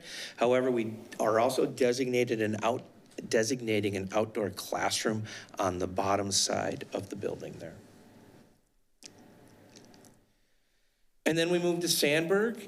Same thing at Sandburg. As far as additional square footage to the building is just the main entrance. We've talked about this a little bit. If you've been in Sandburg recently, you'll know that the main entrance is now on the right-hand side of where that orange box is. We would be pushing that main entrance out a bit so that it actually can be a secured entrance when you walk in that building. You go into the office first before you can go left or right. Currently, left would take you to Highview, right would take you down towards the gyms. Then what isn't in orange, but says performing arts space, that's currently where the pool is. So on the right-hand side. So the reason we don't have that orange is it's not increasing the space from a square footage of the footprint, but it would be a significant change to what's currently in that building at this point in time. And then again, we would use the courtyard as the assumed outdoor classroom in the middle of that building. Fair Crystal, we put this on the slide just so that we would have it as part of the building set, but there is nothing for an additional footprint at this point in time planned for the Fair Crystal site. Armstrong. Right now, as you recall, Armstrong, we are looking at how do we make that a potential middle school, also house the ESC, and also house Highview. And so if we work from left to right, you'll see that the initial planning is to figure out how to configure the bottom left corner as the ESC and ESC entrance. That's right now on the other side of that little square box is the loading dock area. And so the ESC moves to that bottom side. The main part of the bigger Armstrong building where you see Armstrong High School as a middle school, that would then need to be reconfigured where you see the Highview entrance. So Highview would have its own entrance and could be a part of that section of the building, which is that smaller square area, bottom left of those words right there. The middle school itself right now would be in the right-hand side of that area that says Armstrong High School as a middle school, all those floors. So the reason that this works in concept right now is, if you remember, Armstrong High School is all different levels. So trying to make use of those levels as efficiently as possible, but also setting it up so we can divide things out so we don't have crisscrossing. Again, from a footprint standpoint, we don't need to expand it. Everything would happen internally. The one thing we're working through right now, you'll notice that the middle school office addition, the first concept is to have the middle school office on the right-hand side of that.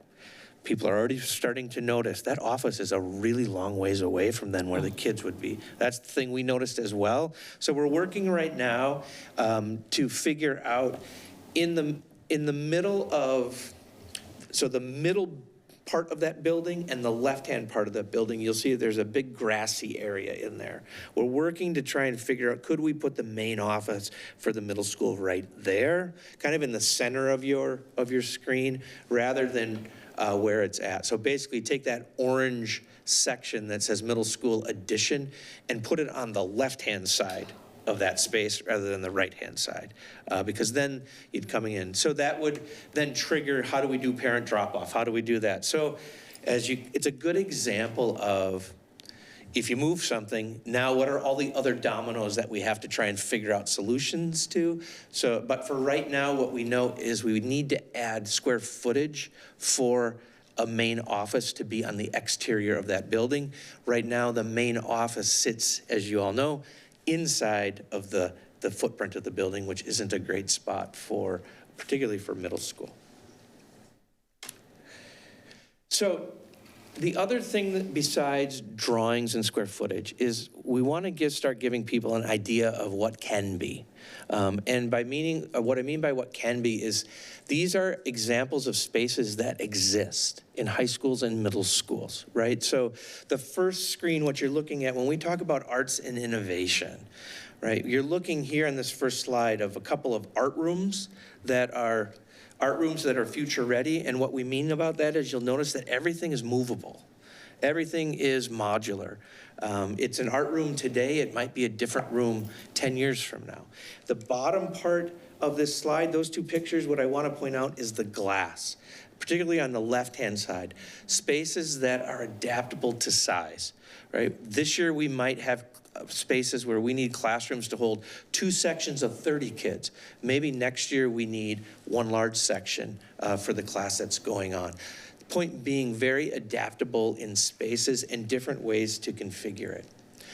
When we look further at more of the innovation part, on the next slide you can see what might it look for a updated makerspace at the high school, right? An invention space, a idea space on the top right for automation and auto. And if you look again at the doors, the way that those doors are set up, it can be a single door, it can be a double door on that right-hand side, depending upon what spaces are needed.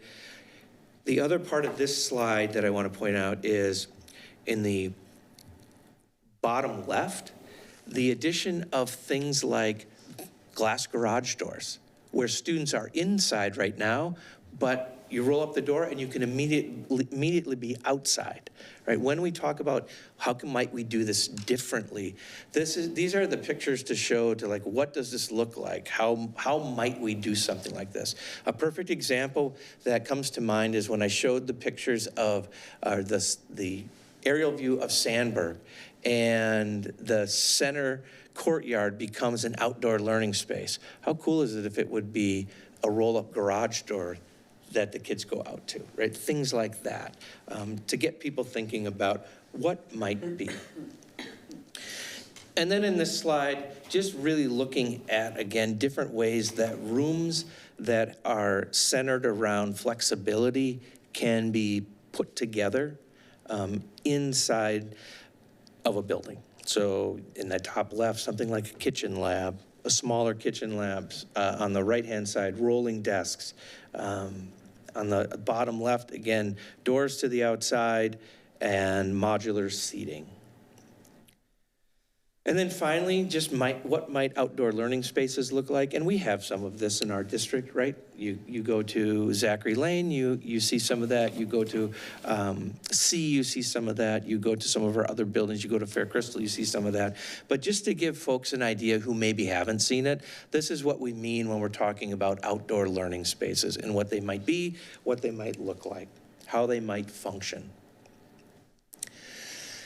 And again, right now, what we are looking at as of March 30th is all of this coming in somewhere between 370 to 425 million from a building bond referendum. In addition, 80 to 90 million dollars needed out of our LTFM to be able to put all of it together. And we're going to hold on the RMS site at this point in time.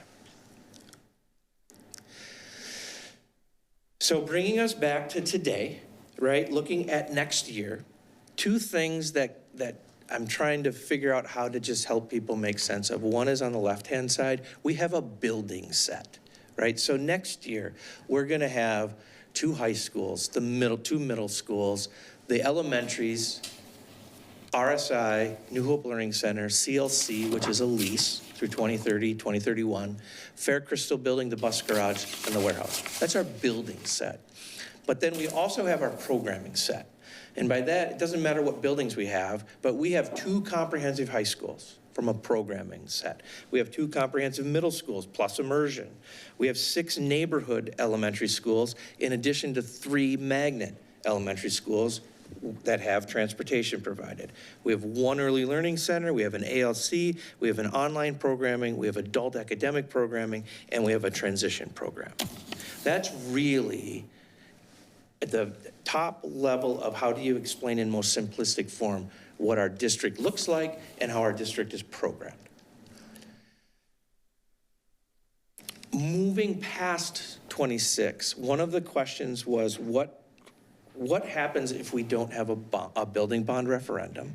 And in addition to that, where are we at with reductions? What has to take place?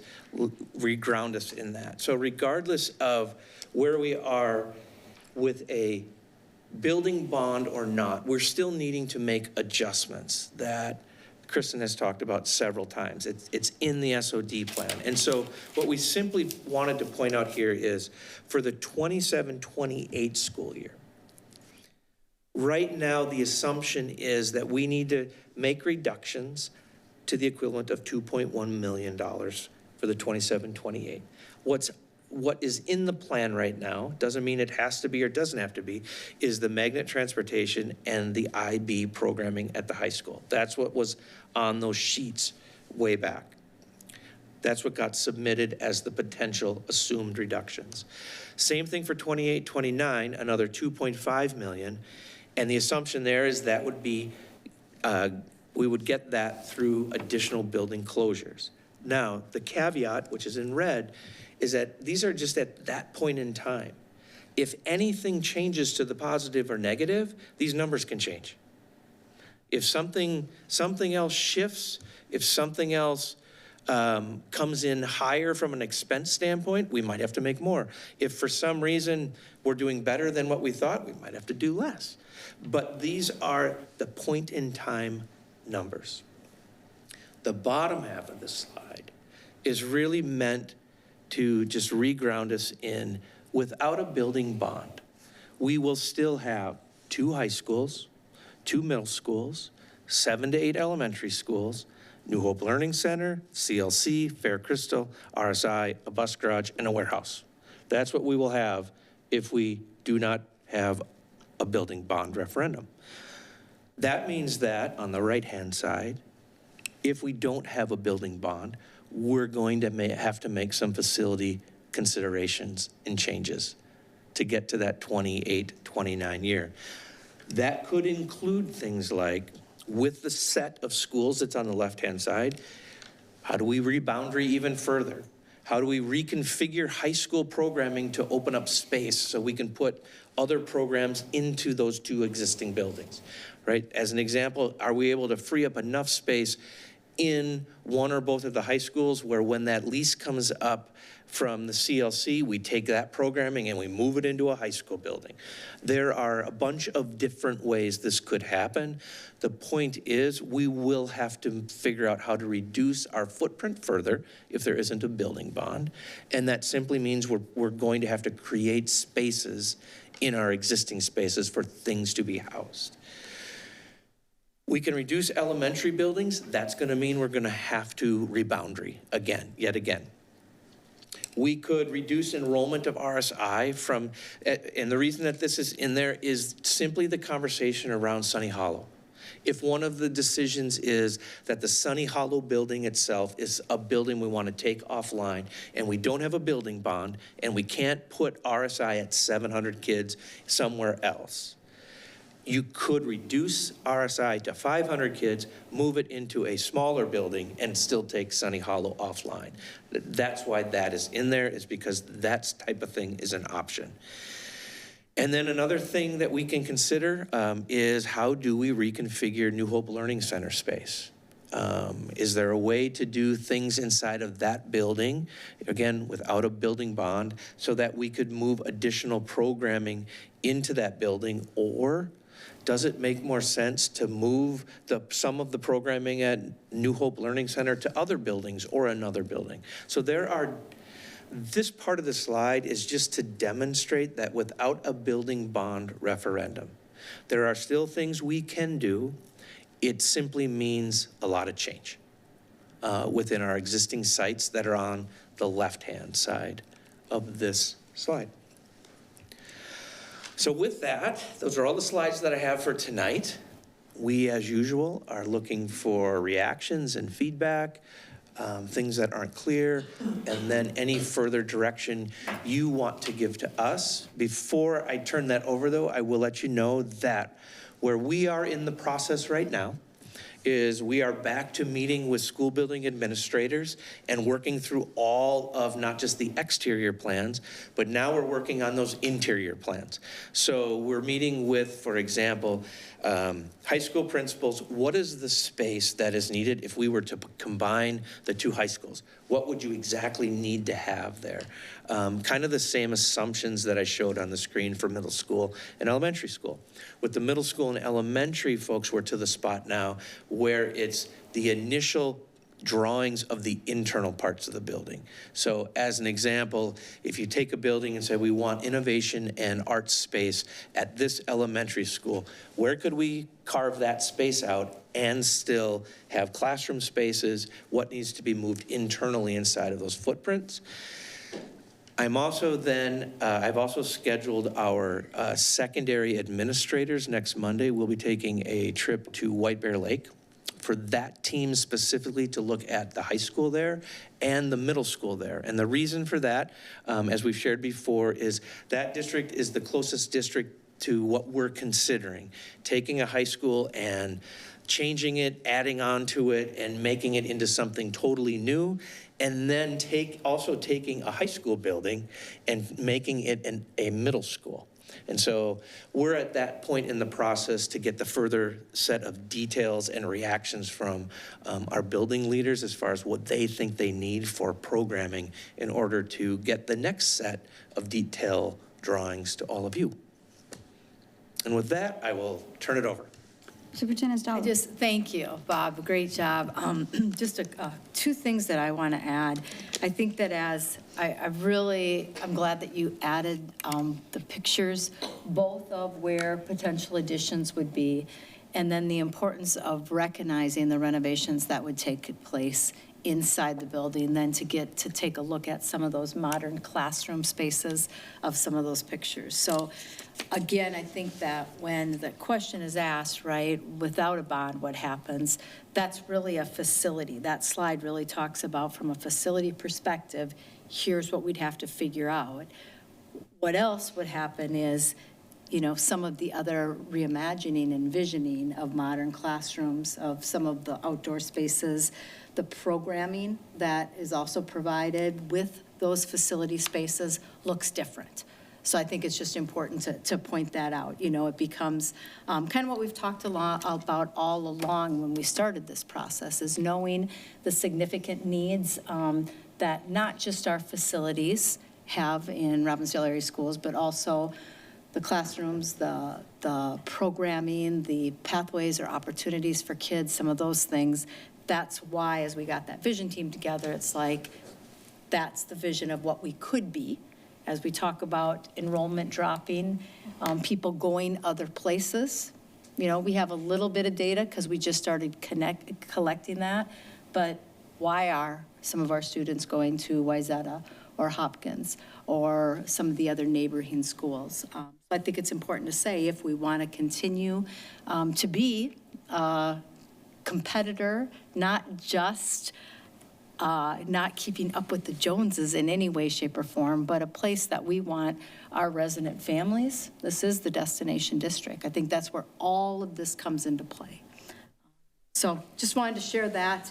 And I also just wanted to mention, I'm really glad we're getting some of our staff to see some of the other districts, especially White Bear Lake. When we took the vision team to do that, you know, there were a lot of people who hadn't been to schools outside of Robbinsdale area schools. And once they were able to see what some of these other learning spaces looked like, I think that helped them understand a little bit more. Thanks for sharing all that. I have a quick question. So the furnishings for the flexible learning spaces, is that part of the building process, or is that separate? That's included? That would be part of the building bond process called FF&E. And CFO Holheisel can speak more detail to that. No, yeah, furniture, fixture, and equipment is usually a line item when constructing a referendum question. So yes, it should be included with it. And what's really amazing in the design phase, should we go out, should it pass, in any of the building project phases that I've been in, once we get to that place, it really is those user groups coming together to help look at, try out different furniture, what would work best in the science classrooms. We need science teachers to tell us that. So that's how that works as well. Director Brinchison? Two things. If we go back to the slide with the 2030 footprint with the map. With the Map. The map. The district map? I am just curious. This one? Yeah, that's the one. Are we concerned, as I, you know, it was one of those, as you put it on a map and you start looking at it more, there's only one elementary south of 42nd Avenue, and it's really south of 42nd Avenue. Is there really a neighborhood school anymore? Like, I'm just trying to think of boundary area, right? Like, and obviously we don't know what the boundaries look like yet, but I mean, it just feels like we got a lot of elementaries on the north side now, and we got one on the south side, and are we concerned about that at all? And So geographically, Yeah. like I don't think you can look at the map and not notice that. I would turn that question back to the board on what is the board's prerogative when we start talking about neighborhood schools. This becomes, right, competing interests of, I think it's a fair question, right? It's where do you believe you want your elementary schools to be? We administratively see that, and would want to take consideration and direction from the board if the board wants us to make recommendations of potential, how might this look different? Because it's all it's like everything else, it's all dominoes. Right. Because not all buildings are created equal, and they're not all in the right locations. Right, yeah, I just, you know, you start, again, not that we're gonna draw boundary lines here, but you start thinking about, right, with Northport and Lakeview there, running all the way down south, and where Olson is. Does it make, you know, I know we talked about Fair Forest last week, you know, now that you see it on the map like this, and you're looking at it, does it make sense actually for Fair to be the neighborhood school because it's more in the middle, right? Like, I think, I don't know. I just, it's, it's very striking now that we've added colors to it. I mean, it was there before, but now it's very striking. And I'm glad you brought that up. That's the exact purpose of this is, for me, I'm trying to find ways just to articulate it differently so that you can look at it, and if something is striking to you, you can say, wait a minute, let's have a conversation about this. So that was question number one. Question number two, and this is more of a general question. So like, I've been in the district for a long time. I've gone through the Sandberg renovation, for example, right? Renovation, I'm using air quotes there. It didn't look any different when it was done. Like, would we classify this as a fairly significant change to the inside of these buildings when we're talking about this? I think every building that is on this map would see a significant change to what it looks like, for sure on the inside and potentially parts of the outside, depending upon what's done at each building. Of course and why I say it that way is, right, Meadow Lake isn't gonna look a lot different on the outside if all that's being added is a cafeteria section. However, Olson's gonna look really different. Lakeview Elementary is gonna look really different. On the outside and the inside, particularly because the gym space gets reconfigured. And as those of you know, Lakeview gym is on the second floor currently. And so that would have an entirely different look to it. The middle schools, for sure, just by nature of what's happening, Armstrong High School currently, as Plymouth Middle School, is going to look much different inside and out. So I would say every building is going to have something that looks and feels different about it. I just wonder how many people also have that same thought. Like, I remember walking into Sandberg before, and then afterwards, like, they added some conduit. Like, nothing really changed. And I think that's important. I think it's important not just for this community. I think that's one thing that communities all over now are expecting, is if we are going to support doing renovations like this, every building needs to get touched. We need to improve all of our sites. It can't just be some sites and not others. I think the Sandberg one, wasn't that mostly an LTFM change, though? It probably was, right? It was Like for like. 2002, right? Yeah, it was a like for like. But I mean, everyone called it, But we haven't had the referendum thing since the 80s. Yeah, exactly. Yeah. Okay. Questions, observations, thoughts? Director Bassett? So without the building bond, I see 7 to 8 elementaries. Why would we not be even reducing more? So that's what we start with. So when you look at what the question is that's asked, which is, what does it look like if we don't have a building bond referendum? Right. So we fast forward to November. There is no building bond referendum. Our footprint at that point in time is 2 high schools, 2 middle schools, 7 to 8 elementary schools. We will have to make some decisions about what does that look like then. So it's the 7 to 8, is that, there's, it could go either way. Sure. I mean, that's what basically you're saying. I don't know what you're saying, that's why I'm asking the question. Well, to clarify, isn't the issue, like, the reason we get to 6 elementaries is because we're adding on to all of these buildings, right? So if there's no bond, we're not adding on to anything, so how do we fit all of the elementary kids? You might take 7 buildings. Well, I'm just saying, that's one way to look at it. I mean, exactly. Okay. But that's why, but seeing it here made me wonder if we would still have 7 to 8. And because it's on the future reductions, it doesn't say we're going to go down to 6. I mean, you know what I mean? It's not definitive, and I don't know that it couldn't be, but still. I'm not sure as of today, I'm not sure how you could go lower than 7 elementary schools, given the programming that we have and the special education needs that we have. 7 will be tight. Doable, but tight. 6, again, is based on having a building bond referendum. And if we don't have one, we still would have to, yeah. Yep, so we would have to switch to making use of, you'd start with your larger buildings, you'd figure out how to reboundary. Your reboundering would be based on the size of elementary schools first, then location second.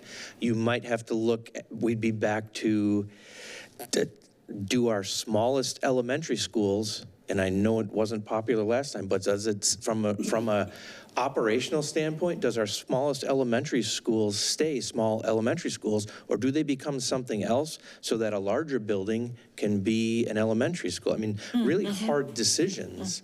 That's why it's 7 to 8. It just depends. Just to clarify, even in the plan with the bond, it's 7 elementary schools, because RSI is an elementary school. Yeah, this has RSI called out as extra. Sure. Okay, so Yep. you're saying 7 to 8 in addition to RSI. Okay, just want to make sure we're all thinking the same thing. Thank you. Sorry to interrupt. Okay, back to you. Yeah, well, if nobody else has a question. So I believe, based on the presentations that you've given us, that you have as good a handle as you can have with the unknown of a referendum. I'm just saying. I mean, so you've nailed it down, you're doing all the work, all of that, great. I really do think that, for me, it would be helpful to have, if there is no bond, what the best thinking might be and what boundaries might look like. And that becomes important because we will have been on this journey for 2 years. And I'm assuming that there'll be some phasing of different things that we will need to do. We can't do everything all at once. I don't understand, I would like to know more about what phasing looks like, a recommended phasing, should we not have a bond, a referendum.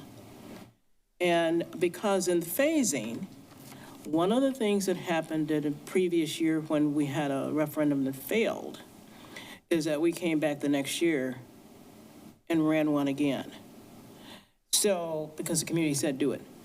And so it's possible that there can be a vision, retooled vision based on what we have to retool it. So with a retooled vision, it's possible that we might come back at it, to Director Brentison's point, if there are some significant improvements that we believe are necessary to really get us to arts and innovation. And I have a whole set of questions. I'm not going to really pose them tonight. I'm going to think more about it and maybe send them to the superintendent, but about programming. Because for me, I think you've got a great handle on the facilities, on all the things we need to be thinking about. I do. I feel less certain about the arts innovation. I don't even know what innovation means, maybe to us. It's just a word. Until I understand what that means, then I'll know what we're getting. And so is it STEM? Is it just more environment? Is it, what do we do at, it's all those questions, and I don't want you to go down that road right now. But that is just as important as the physical stuff. And so, because we've been immersed in this work, it's taken priority, because, needs to. I know the timeline that you have set out and what we're hoping to do and all the rest. However, should it not, to be able to be on the ground running with some phased thoughtfulness about what it might take to get us to whatever, because that will even impact how many elementaries we have and which one we check. We're going to get advice about which one we should take based on how big it is and all the rest and what fits. Those are things that you will know. You know some of it already, I believe, and so, but helping us understand some of that and helping us kind of step out what phasing might look like, I just think is very important. Now, maybe it's not important to anybody else, and I that's not a negative comment. I'm just saying, I could be all wet. But it becomes very important to me because it helps me kind of decide when I can look at this and look at that, then I know where we're going. if I can, because a lot of people, there is some noise, I won't call it noise, but there's some feedback that we're getting that talks about spacing, timing, all the things. So with our SOD, in balancing the demands of the SOD plan and further reductions, there is some justification for reducing the footprint further. There's pressure to do that so we can hit the numbers. Since we already know that, then I think some planning, thoughtfulness about what that looks like with no referendum is important in this next year, next November. Because it may very well be that the following November, or the one right after that, is what is the ideal time to go out. And it's ideal because we are clear about what we need, because we've already did a lot of visioning, and what we want. You know, so I'm wondering about that. So in that question, did you hear a question in any of that? I did. I'd actually. I have a response, but I. Okay, well, good. Well, hold that response, because I really want to hear your response. Uh-oh, I see. I have the mic first, so. I'll go third. Yeah. So one of the initial items that you brought up, Director Bassett, was, you know, kind of like, what is the plan? Consider the boundaries, the transition, the phasing. You heard it in the long-term facility maintenance conversation tonight. Every iteration that changes for us, and it is entirely the board's decision, like, we recognize that. But every time something pivots, we're creating a new plan. And so when you say, can you? Well, of course we can. We can do the work. The challenge comes in is when something switches along the way. I mean, we are, whether it is believed publicly or not, we are trying to do what is best for the students. We're trying to limit transitions, right? We're trying to do different things. So when we look at boundary draws, it's exceptionally helpful to know if the board is lockstep, that if this is going to be, this is the set that's in play, that's helpful to everything that we present to you. The challenge comes in is when it's, well, and again, and I think it was a fair statement tonight, please don't misunderstand that, but the challenge comes in is if we say, if one meeting it is Forest Elementary, and 3 meetings later, it's a different elementary school because we looked at a map and we're at the stage where you should be. But when you're playing that out as far as all of the scenarios of what ifs, it becomes exceptionally challenging and to pivot on every ounce of planning that we're doing. That's the challenge. When you mentioned it and said, I mean, that's the reality of what we are trying to do. I'll turn it over to. If I could just quickly respond to you. Sure. The key in what you said to me is that when you hear enough energy around something, you try to accommodate that in your planning. I expect, I believe that. I mean, I expect it. So, but to Director Brindison's point, I too have thought about that gap down there in the southeast, and I too have thought about, well, doesn't it make more, I don't want the kids to move 2 or 3 times. And so if noble families are closing, their schools closing, why aren't they going to Fair Crystal? I mean, it's closer, it's more centrally located, all the things.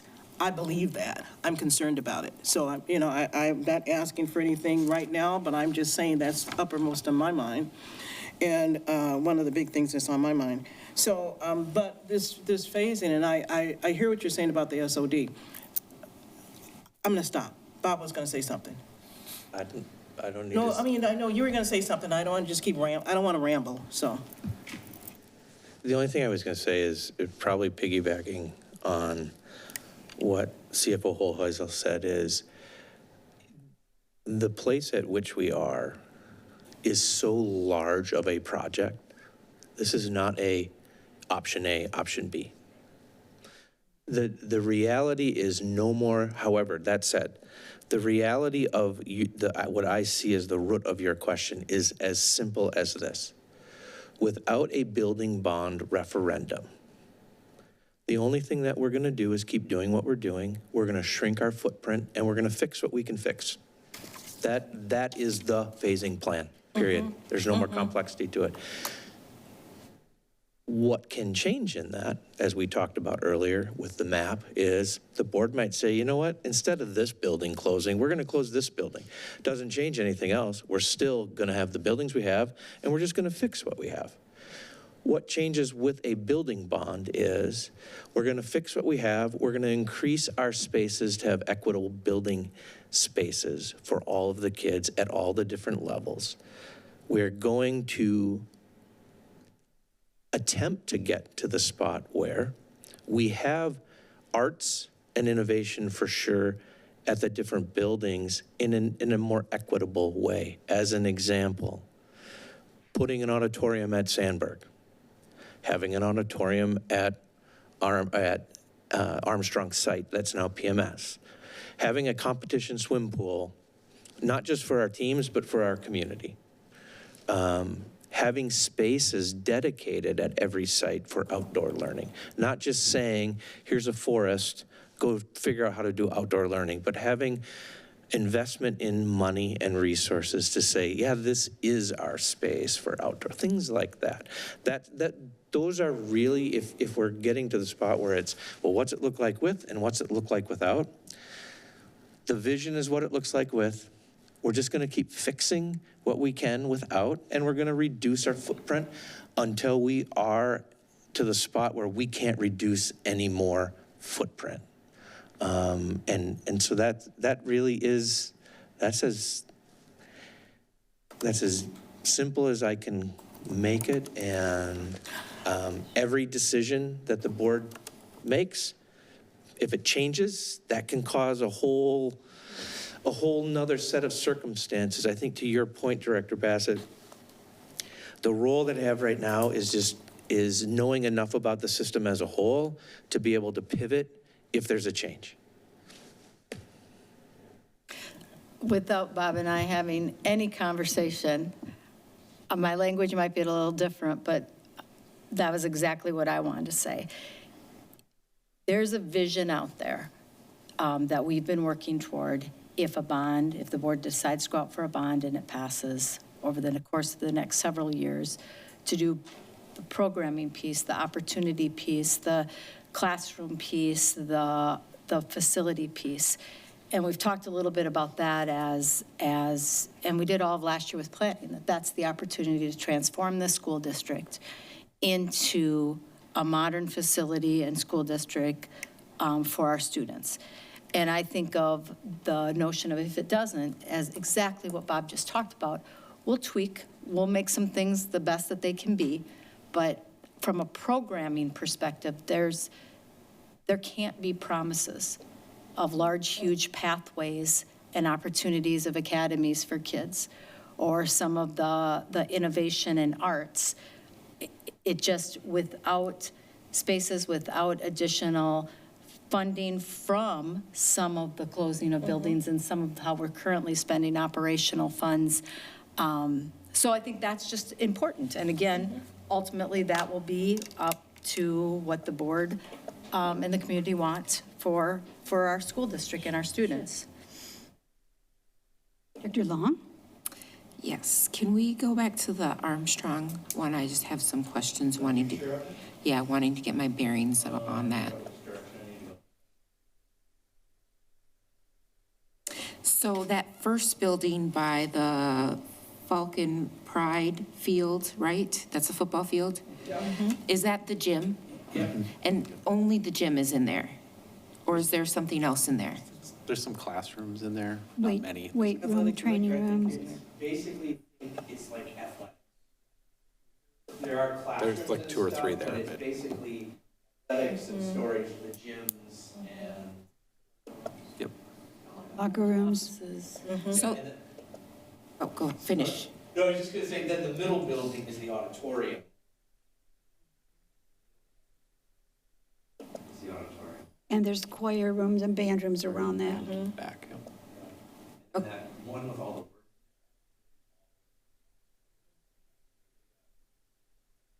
Like on 3 levels. the, yeah.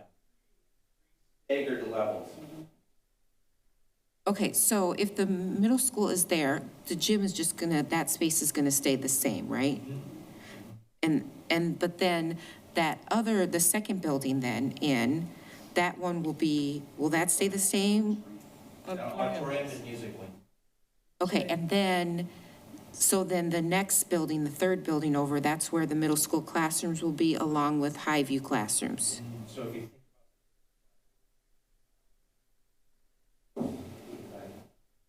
You need to get a pointer. I was gonna say that we gotta get a pointer. Yeah, like the Well, no, cats. I need this screen to be facing that way. I don't think the laser will pick up.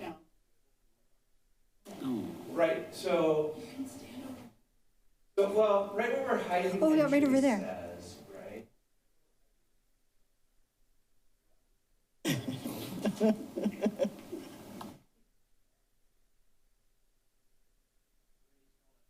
Yeah, I'd go over there all the time. Yeah, so if you think about Highview lives in an area that is one.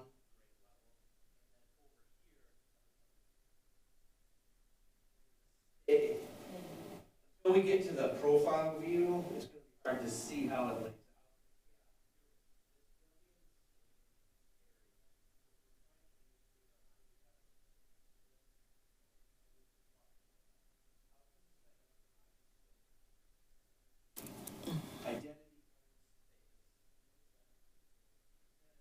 rather than having the middle school entry here, you'd put the middle school entry in here. So then these floors and the one floor on top would be the middle school, like core areas, or as would. And then, go ahead. Oh, go ahead. Then we need to change busing at all? Yeah, we have to reconfigure, I mean, that's all gonna have to be reconfigured. What would that look like? Where does it come through? All that stuff would have to be figured out. Mm-hmm. Yeah. A trade-off. It's exciting. Okay, any more questions? Well, I just have another comment. You know, we live in the land of the flying mosquitoes. And have you ever been in a classroom of high school, middle school kids when bees come in there? I don't know if I like that garage door.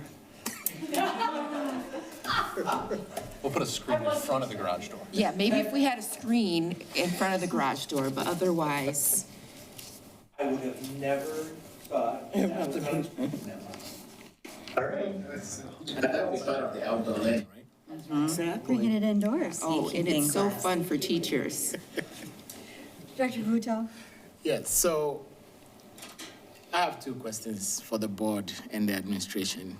I know, here we go again, right? So going back to that slide with the footprint, the map, yeah.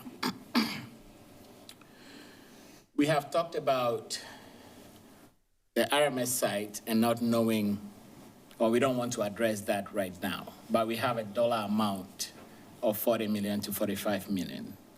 What is that really for, or what could it be for?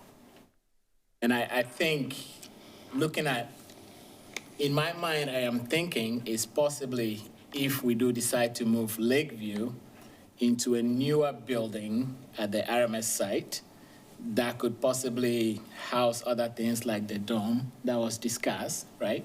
And if that is what it is, if we shift that and bring it down, will that solve some of the northward projection that we are seeing up here?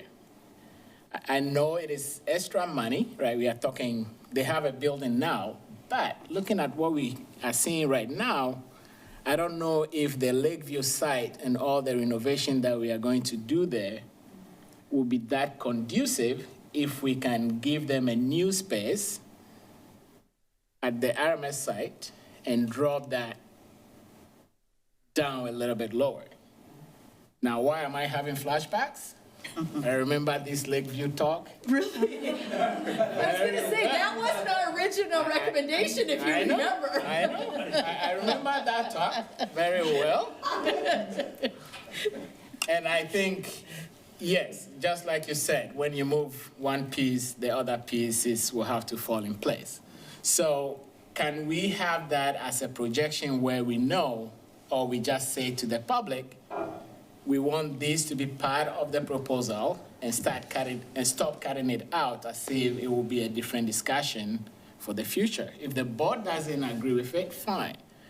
But I think if we are going to the community to request for a bond, the best look, I will propose that we drop that Lakeview current site and build something new where we can add things like the dome and factor all that into the cost at once. In the long run, that makes more sense. It will make a lot of sense.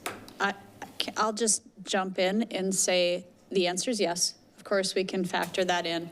What I would think it would then be time for is tax impact, right? Because then it comes down to back to the job of measuring, here's what this dollar amount impact is. Here's what an LTFM dollar amount impact is. Here's what doing something to that site impact is. And it's, is it a one question? Is it a two question? Like, is that, you know what I mean? So. Right, and that's why I'm asking, why do we keep pushing that forward and putting the dollar amount in a bracket? I want the board to decide, can we just talk about what it should be so we can factor those in, or say, yep, we are leaving Lakeview where it is, and nothing else will be done besides renovating that site? Because I'm just going to bounce off of what you're saying. Looking at the substantial amount of work that Lakeview needs and wondering how many millions that is when we know doing the whole RMS thing is, what, 35 to 45? 40 to 45. 40 to 45? I thought that was just to get the site prepared to do something, or is that to build something 2 to entirely? 5 million just to get it prepared. 2 to 5. 2 to 5. Got it, okay. And then it would be, the cost would be indicative of an elementary site. That was the raising of the building to get it prepared and to put an elementary, I believe it was an elementary site there, yeah.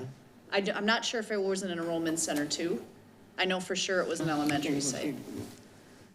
Okay, thank you for clarifying. If we're going to invest that much in Lakeview and not be nearly as happy as we would be with a really fine place at RMS. State of the art. Right. Why wouldn't we want to choose the best for our kids? Not that much, I mean, few million here, a few million there. I mean, it's real money. It's real money. Do we know what the Lakeview, I mean, what is the cost of what we're seeing on that slide roughly? Do we know?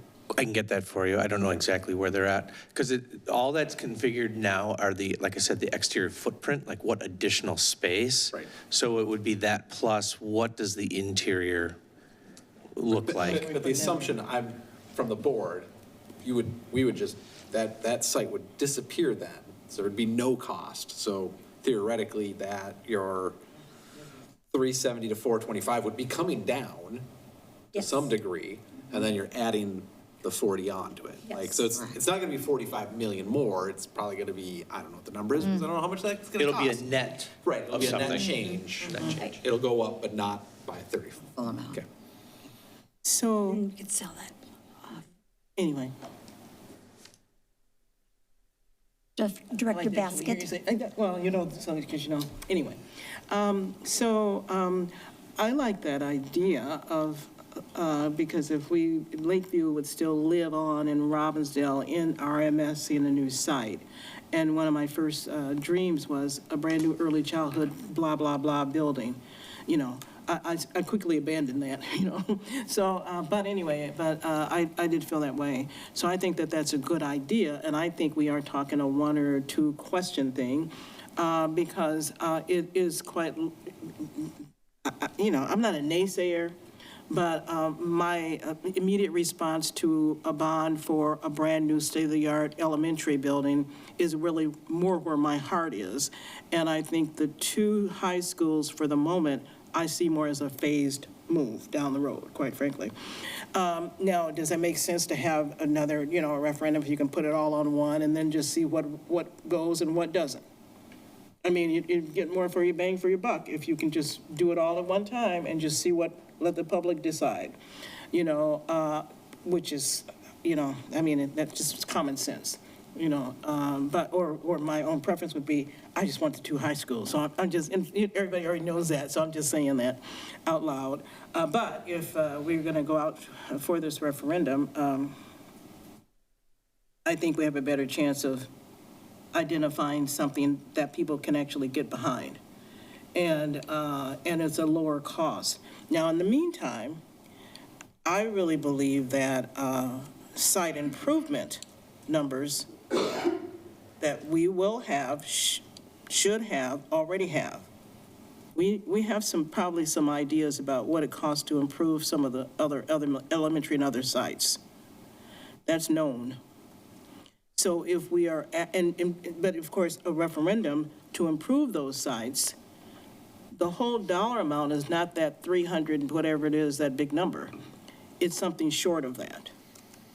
Because if you're not asking for a new build for a brand new high school, but you want to improve the rest of the elementaries to a place where we want to do the best we can for all our kids, we can know that number. And we can ask that question. And if we ask that question, if we get it, we can do it. And so if we're able to do that, we're going to find out tax impact on all of it. But I do think that understanding how much it costs to improve our educational spaces for all our elementaries is very important. And if we continue to have our 2 middle schools, then I believe, will need some improvement as well. So I think understanding what those numbers are marries up quite well with a brand new state-of-the-art elementary in my mind. And even though we may, it just may be that we'll have the information, we won't go anywhere with it, but we already have the information. We already know how much it's going to cost to improve these buildings. And I respond well to the thought of improving our elementaries so that we can have more equitable spaces for everyone.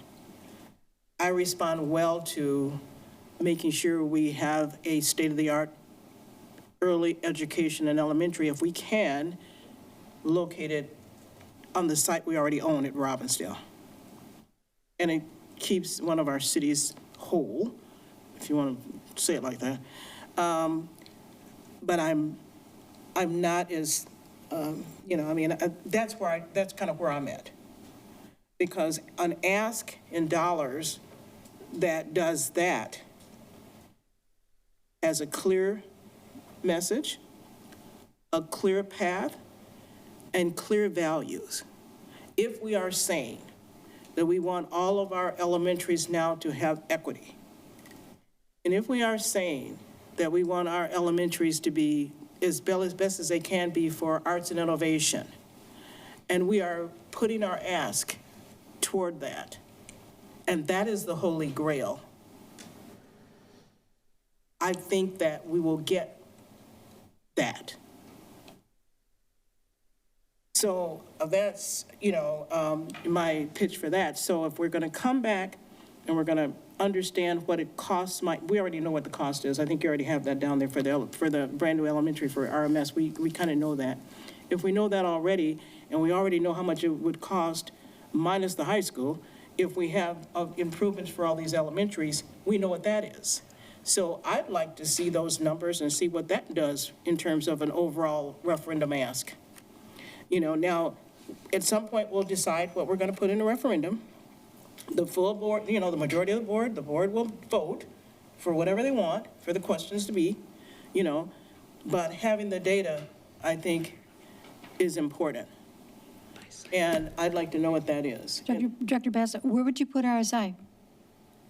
Well, I think we'll get some recommendations from the team about it, and so that because I think a director, assistant superintendent really kind of spoke to it a little bit when talking about Sunnison.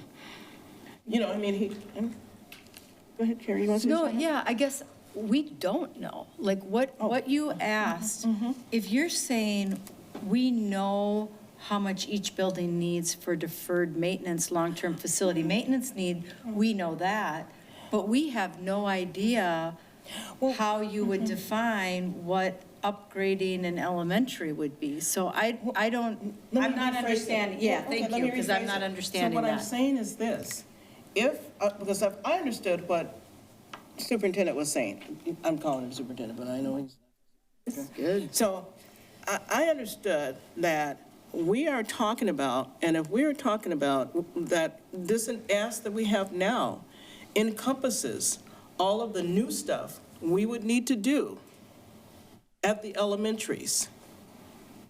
It must, because we can't use LTFM dollars to do some of the improvements that are being projected as needed. So we've got some projections, and Nexus seems to have a whole lot of, they've got, they've given us a lot of stuff. So they've given you all some stuff, but, and they have more. But I get to roll it back to your point, that's what I mean when I say we know. And do we know down to the finite dollar? Nah. But we have some sense of what we mean when we say we want to have equitable spaces. We want to have all of these things. We want to have good landscaping, I'm not saying what I mean. We want all those things at our elementaries. So we have some notion, that's how we came up to the 388. That's embedded in that. You're not just saying one high school is going to cost us $388 million. Nope, I can answer your question when you're done. $80 to $90 million. Perfect. Sounds like a plan. $80, $90 million and the $175 million. Is that for 7 or 8 elementaries, Bob? What is that? That is the initial rough estimate just for 6 elementaries plus RSI. But we'd need more than 6 elementaries if we're not adding on to them. Exactly. I'm saying in the plan that we've presented, that's what I heard was the question. In the plan that we've presented, which was 6 elementaries,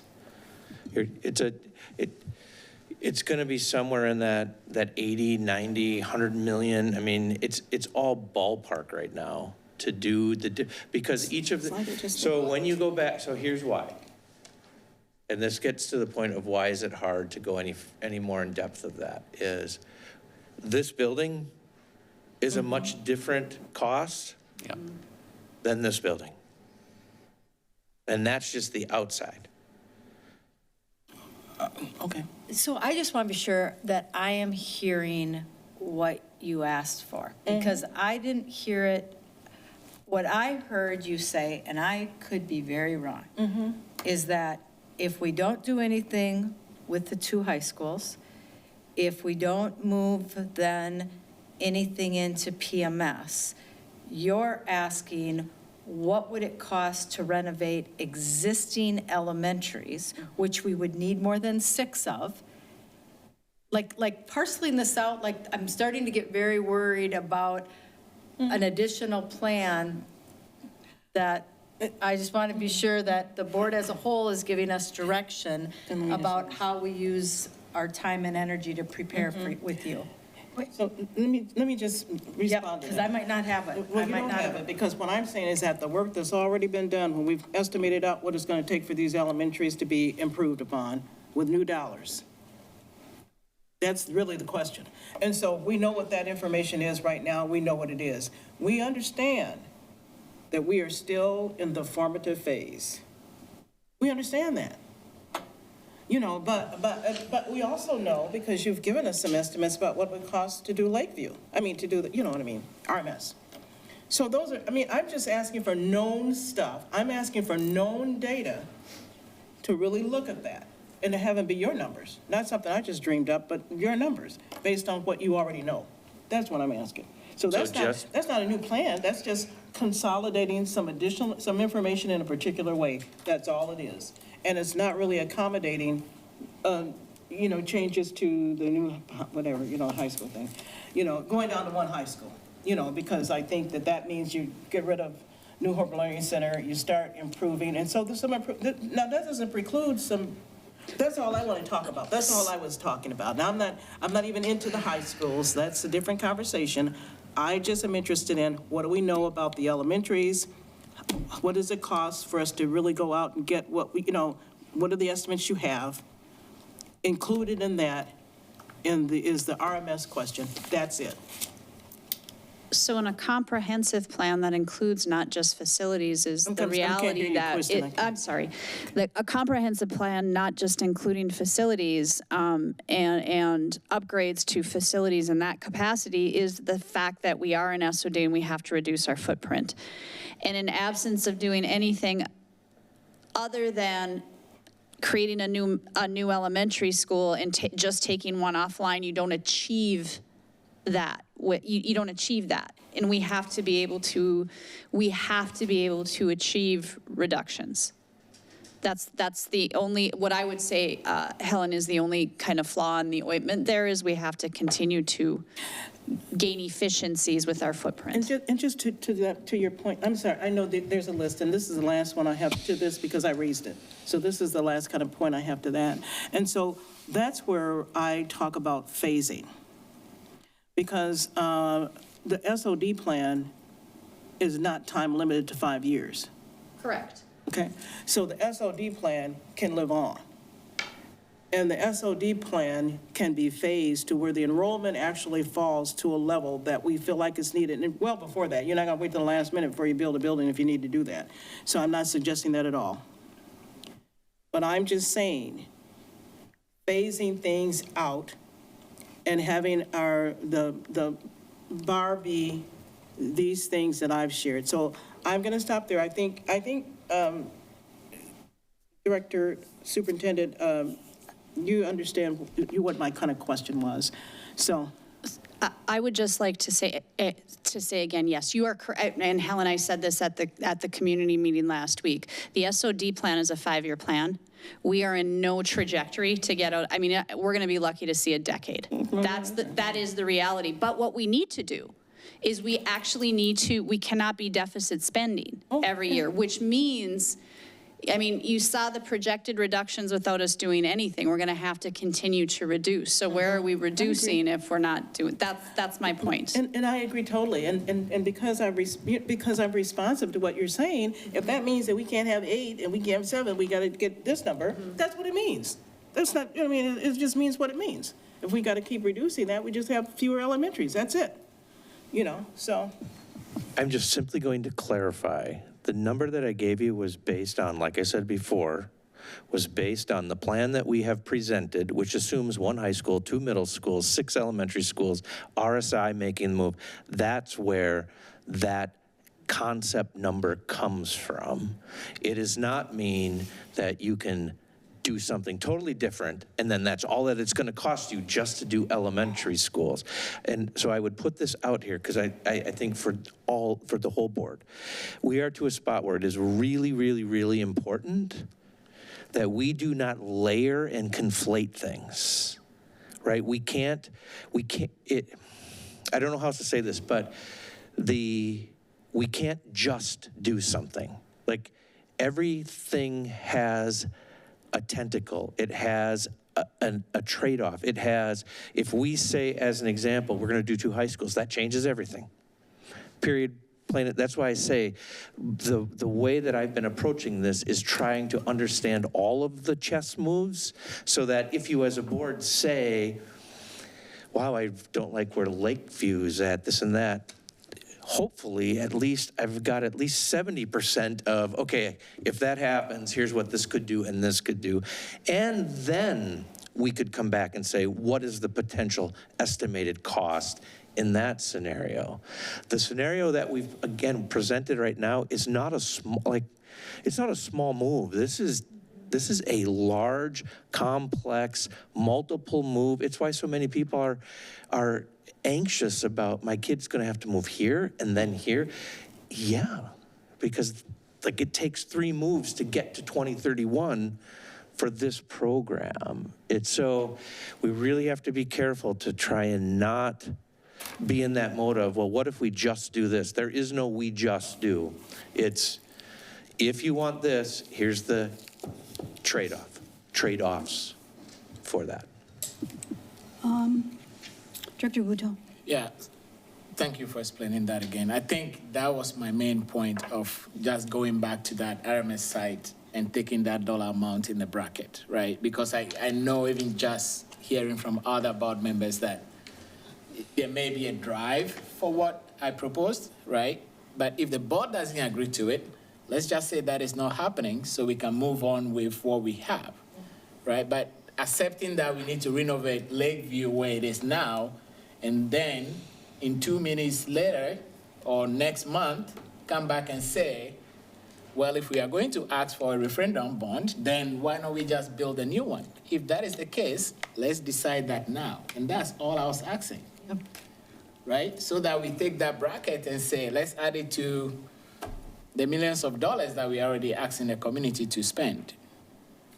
And I do think that your thoughts around the RMS site are spot on to what you had last time. And to Kristen's point, that is the one place in this whole puzzle that it can be a separate question. Because you can make all the other stuff happen and work, even if that question, the community would say, no, we don't want to do that. You could do the rest of it. It's the one move, I can say 99% for sure, that it doesn't impact our ability to pull the rest of it off. Dr. Bohm, oh, yeah, go, sure. I think, though, that, and this was mentioned earlier, talking about the systemic issues that we face in the district, separating that question from the other question as a whole creates that system issue again, right? So I'm just going to say the voters in the district then can decide that part of the district that may not be able to poll as much voters don't get to have a new building. So my ask for the board will be, if we are going to ask for it, we should decide to add that dollar amount to the whole amount so we can ask the public for it. Dr. Bowman.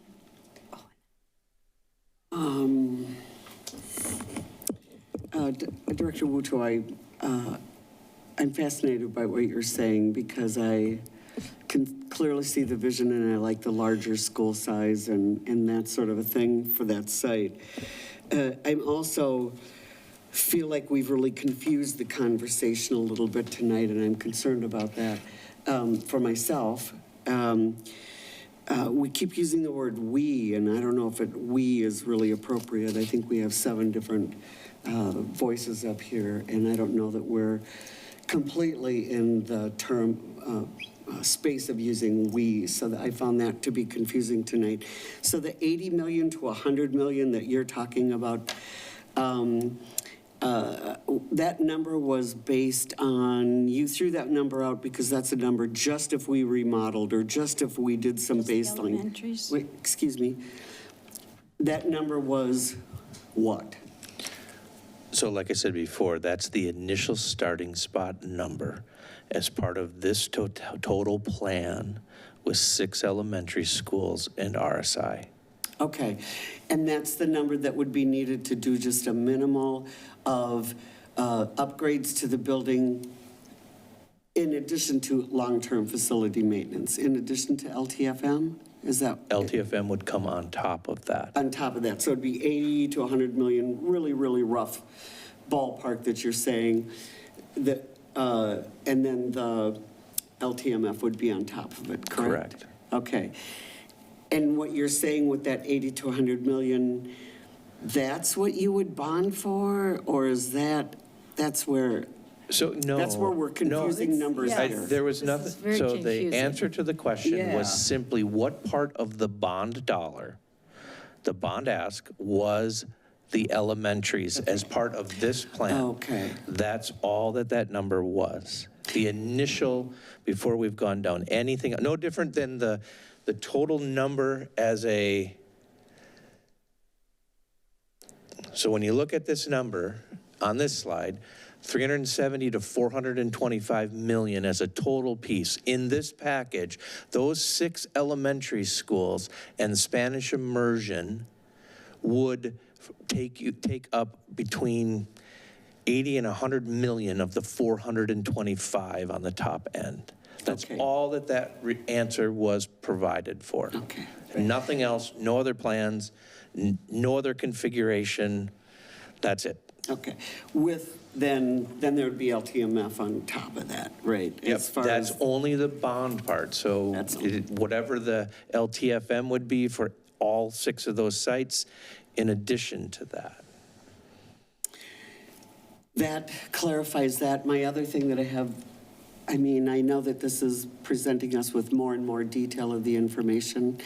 Are you really just, you're looking more for feedback this evening from the individual board members, correct? Is that what we're asking this evening? Yep, tonight is just giving you the next layer of detail that we have as we're scoping through this, give you an idea of, I kind of shared what we're going to do next here in the next week and a half. And then if there's any additional pieces with regard to the RMS site, we can start working on things like that to bring those back next time. As we get towards the end of April here and into May, once we get the next layer of internal concept drawings back, we will be able to start honing in on that number with more detail. You know, does it go up? Does it go down? And then that's where you as a board, as we've been talking about, will have to get to the spot where you say, okay, kind of to Director Wuto's comment, here's what we believe we want to put out there and test as part of a tax tolerance. And then that will lead you into the review and comment if that's what you so choose to do. And then once we have that information, then as Superintendent Stallo said, then we are to the spot where we start bringing user groups in and start figuring out the actual concepts of the schematics and the drawings and what does this space actually look like in detail and what furniture and all of that. Okay, great. Thank you very much for helping sort of level set where we're at. Appreciate it. Okay, I want to just reiterate that as a board, we support one high school. That is what we have done. And so this talk about 2 high schools is not moving us ahead because 2 high schools costs us in the long run a lot more money every single year that we have the 2 high schools. And so to backtrack, to keep saying, well, what if we had the 2 high schools is not helpful for us because we have already given the go-ahead for 1 high school and laid the planning work. So when there's the 1 high school, Plymouth Middle School moves to Armstrong, our RSI moves to Plymouth, and that is what we have agreed upon. So the next person is Director Long, and then Director Hillenbrand, and then Director Bassett. So I was wondering, with the buildings, could we get a breakdown of the cost of each of those extensions for those buildings on each slide? Yeah, they'll be working on that. As far as each one of the yep. Yeah. Good. That was my question. Okay.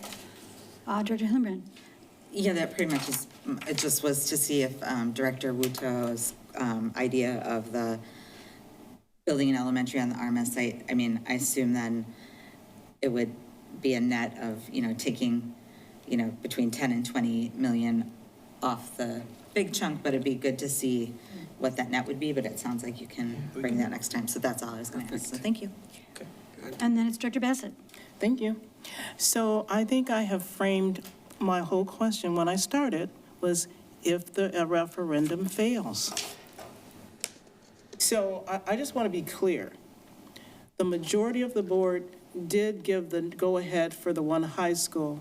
From almost the beginning, I have said that I prefer to have 2 high schools. So it's not a new comment. I just want to put that out there. I'm not trying to derail anybody. I'm fully sitting in my seat. And expressing to the public, or publicly, not to the public, to you all, really, and to the public, concerns that I have, just like all of you talk about the things that are on your mind. From the beginning, my question was phrased, what if it fails? That's a common sense kind of question. It could fail. And if it fails, what are some other things we could do? And you've been very responsive. And really, quite frankly, in providing kind of some information and talking to us about that. I appreciate it. I do not appreciate being cast as somebody who's trying to pull people back. I'm not. Not at all.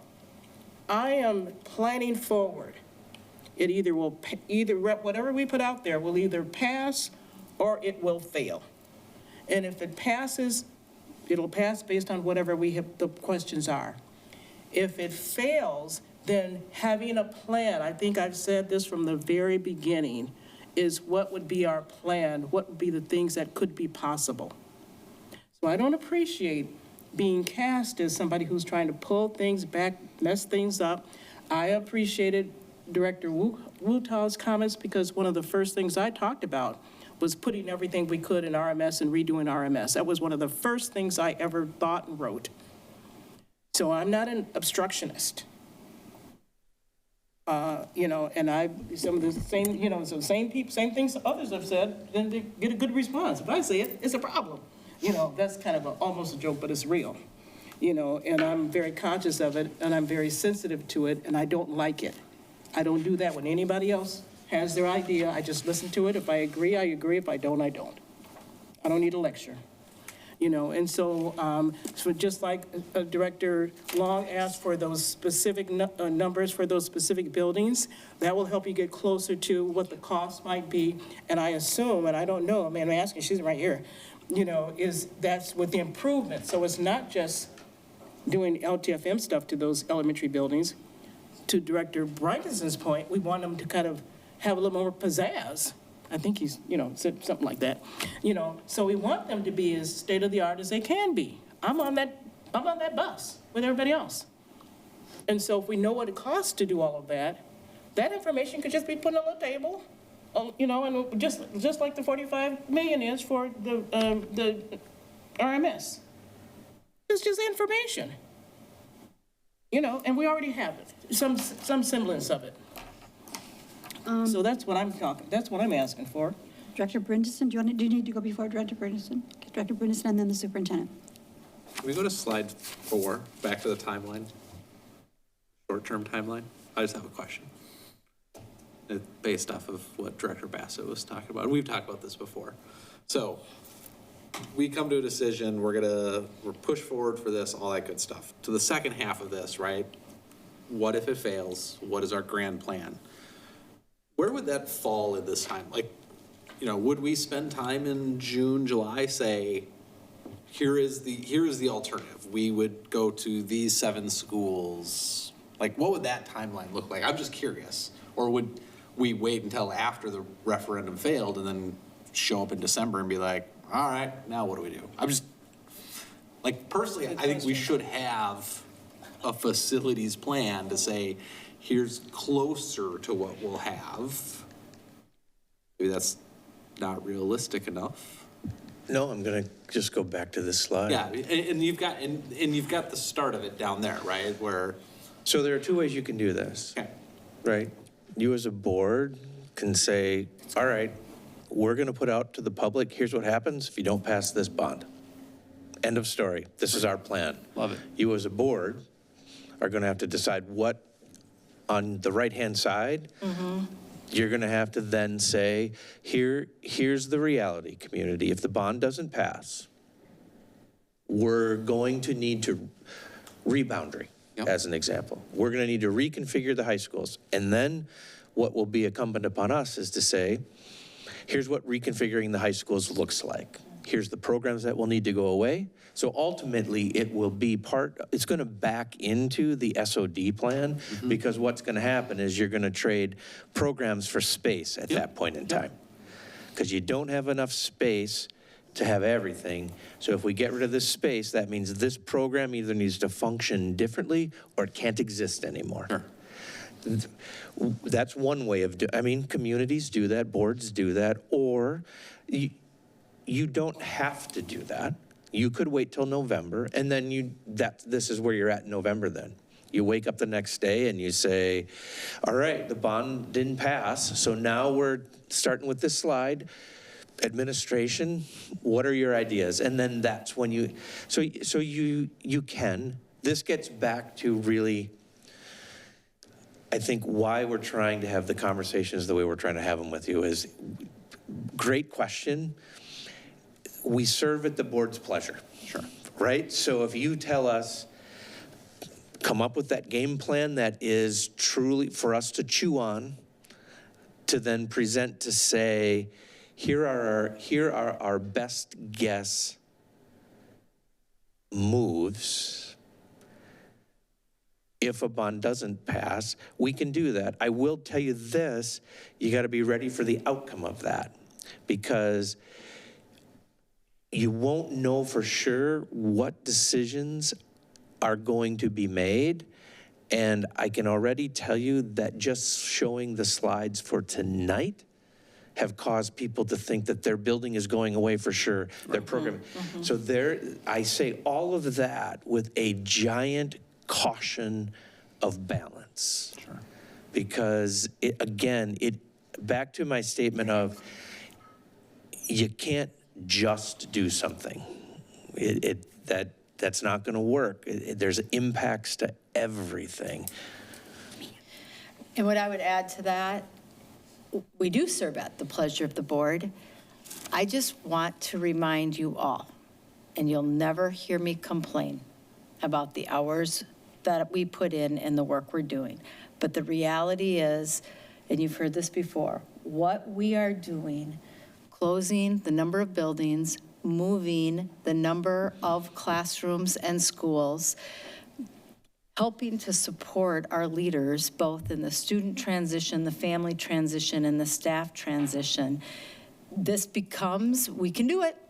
It's a capacity thing that I want you to think about. I think the other thing that is important to think about is we could have all of the best plans, to Bob's point, if this doesn't pass.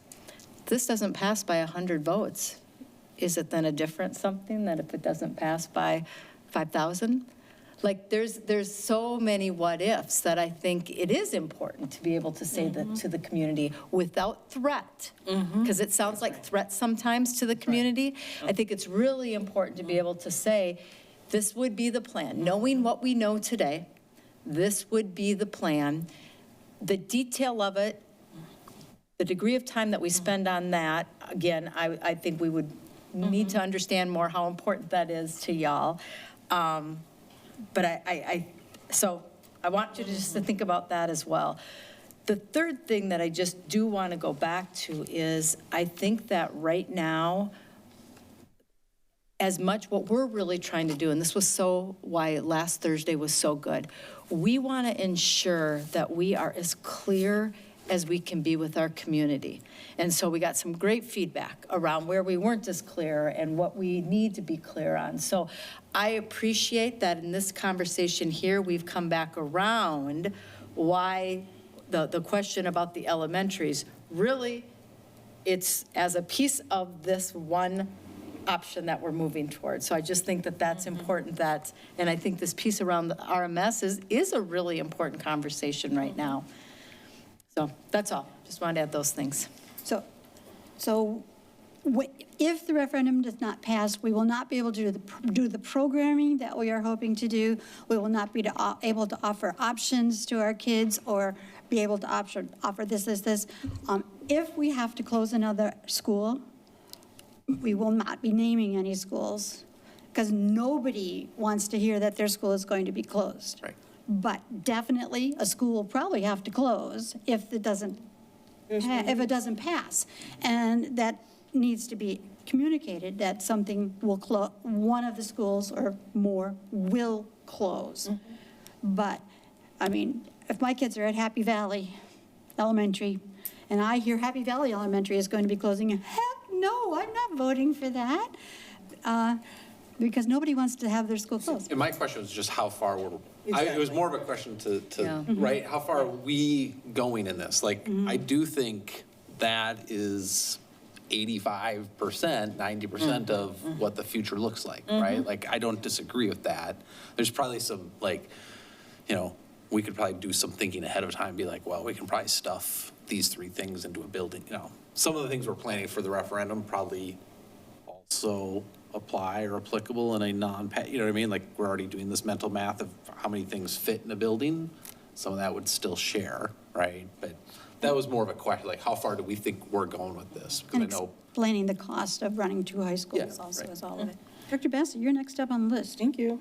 So one of the things I really liked that you said, Superintendent Stalo, was not fear-mongering. I think I feel like we all respect, well, I know I do, and I don't want to be saying we, but I really do respect the public. I really do think that most of the people I know, when they have big things to plan, they do plan in terms of contingencies. What if? That's part of the planning, and so to talk about, and I like the way Director Robbinsdale talked about this, if that referendum doesn't pass, we do need to have some framework or some idea about what we're going to do. And the fact that we still are wrestling with SOD is not going to go away. So, and I don't think you're going to come to us with any information that doesn't factor that. I mean, I have that much confidence in you. So I don't think that coming up with a plan that really kind of talks about if this doesn't work, well, this doesn't work, bad language, if the referendum fails, all parts of it, because I don't know, but I know that I like the idea of including as a question, a separate question, the RMS question. And to Director Hillenbrand's point, that takes away the Lakeview cost and all of that information, all of the information will be woven together. And so we'll know it's going to affect the long-term LTFM plan. It'll affect that. The numbers, we don't have to do that. And so much more. And I like the fact that we fleshed out that we are talking about, when I talk about the elementaries, I'm talking about all the things that you've kind of helped us see vision forward that can happen with those buildings. I think that's worthy, and so I think just like we don't want to downplay, or we don't want to be naysayers, or we don't want to be doom and gloom and fearmonger, I think we should just be upbeat. We can still get some good things that can happen in this district. And we may have to wait on some other things. Because that's what we're going to have to do. If the public says no, we're going to have to wait, and decide what we're going to do now. So we're not in charge. We're not in charge. So, and so since we're not in charge, what we can control is making sure we're ready. We can control that, as ready as we can be. We can choose not to, but, I'm not an advocate for that. Do you need anything else from us? Okay. In that case, we're going to move on. Okay. And where we are is, the next item on the agenda is the closed session pursuant to Minnesota Statute 13D.03 for labor negotiation strategy. Okay. I will entertain a motion that meeting recess to a closed session. So moved. Okay, moved by Director Wuto, seconded by Director Brinjison.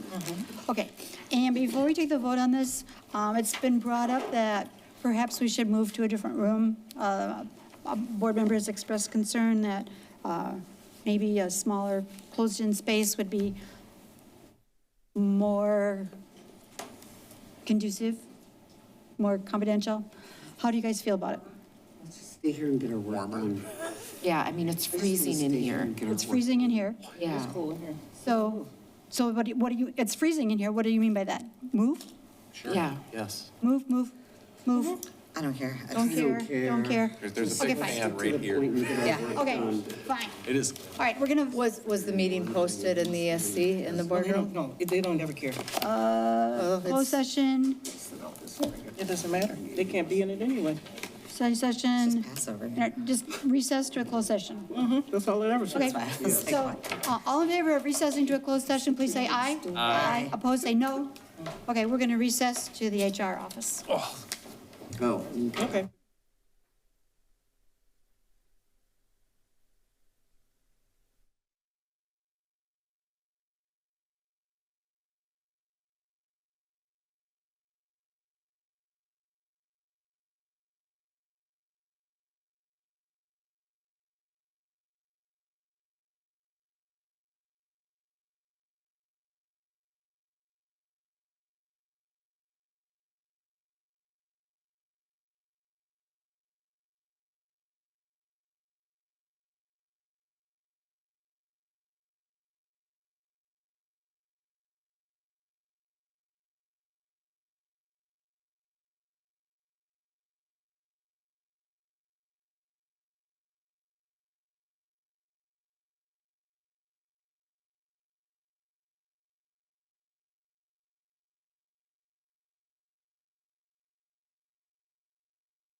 I did make a stop.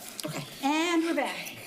Okay, the closed session is over. It is 11:04 PM and it is still April 20th, 2026. Do I have a move to adjourn this meeting? So moved. Moved by Director Bridgeson, seconded by Director Bassett. All in favor, please say aye. Aye. Opposed, say no.